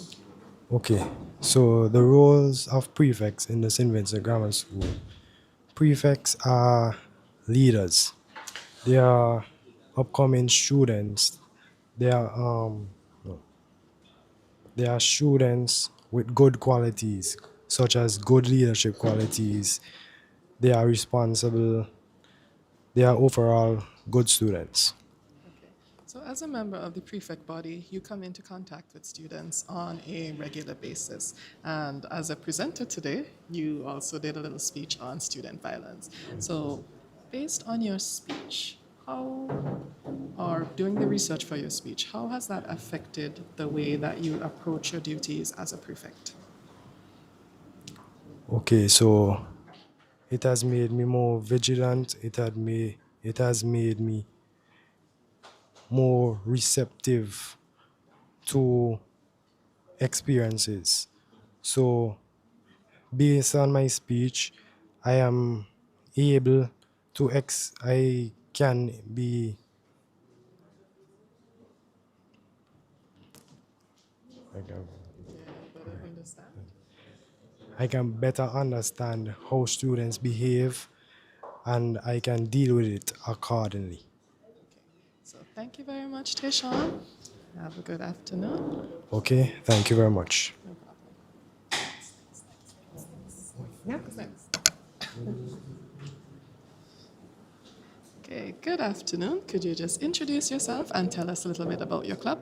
My name is Xavier Gould. I am the president of the Mother Language Club, and we basically just um, teach other students about Spanish and French and how to speak the language. And you understand? So you just help other students learn Yeah, foreign other languages. foreign languages Other and foreign language. mm. Okay, so as someone who's participated in today's conference, who has attended today's conference, what would you like to see in the future for St. Vincent Grammar School in terms of, or even the wider St. Vincent in terms of school violence? So, me personally, I like to see like more interactions with each other, like no more fight down each other, like basically more more like talking to each other and more seek more help and thing, like if you want, like if you have any more problems and yeah, so like seek more help and yeah, Okay, so you just want to see other students reach out to each other more. Yes. Okay, and what do you think, or how do you think foreign languages can help in this process? Well, basically, if you want to, like say, like if you want to go to a different country, like like Spain, France, you can learn more of the language, so you can understand what the persons are saying to you. Yeah, So thank you very much, Xavier. Have a and good thank you. afternoon. You too. All right, so good afternoon. Could you just introduce yourself and tell us a little bit about your club? My name is Aiden George, and I represent in the Heritage Club, St. Vincent Grammar School Heritage Club. Okay, so could you tell me, what does the Heritage Club do? Heritage Club is basically to empower and help students embrace their culture and heritage and a form of remembering the heritage of our people before us. Okay, so we'll just learn a little bit about our history. Okay, so Aiden, how do you think learning about our history can help reduce student violence? I think we could look at the mistakes of people before us and the history of wars and Carib wars and kind of use that as an instrument to support our modern day life. And what was your takeaway from today's conference? Today's conference basically helped me remember that I have a lot of say in what goes on in school, and me and my peers need to inspire each other and help each other promote better environment. Thank you very much. All right. So good afternoon. Could you just introduce yourself and tell us a little bit about your club? Good afternoon. I am representing the Mathematics Club, and Mathematics Club is basically just to help out students who may be struggling in math or want to improve on the skills that they already have. You didn't introduce yourself. Yes, I'm a Johnny. I am a Johnny Barber. Yes, sorry. That's fine. Okay, so Ajani. So you said your maths club is to help students who might be struggling in math. Yes. Okay, good. So what was your takeaway from today's conference? My takeaway was that that violence should not be in schools, and that the school board should be more involved in stricter rules and regulations into stopping it from being in our schools. One last question before you go. Do you think that joining the math club might help to reduce school violence? Yes, because they can put they can put their brains towards more competent stuff other than gang violence or maybe just bullying in general. Okay, thank you very much. Welcome. Have a good afternoon. Okay, and so last but not least, could you just introduce yourself and tell us what club you represent? Right. Good afternoon. I'm Roland Louis, and I'm representing the St. Vincent Grammar School Cycling Club. Okay, so could you just tell us a little bit about the cycling club?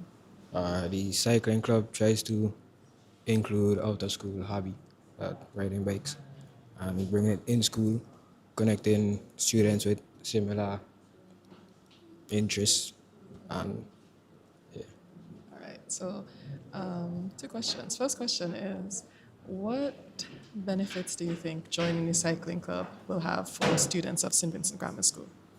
well, it gives you regular exercise and keeps you out of trouble.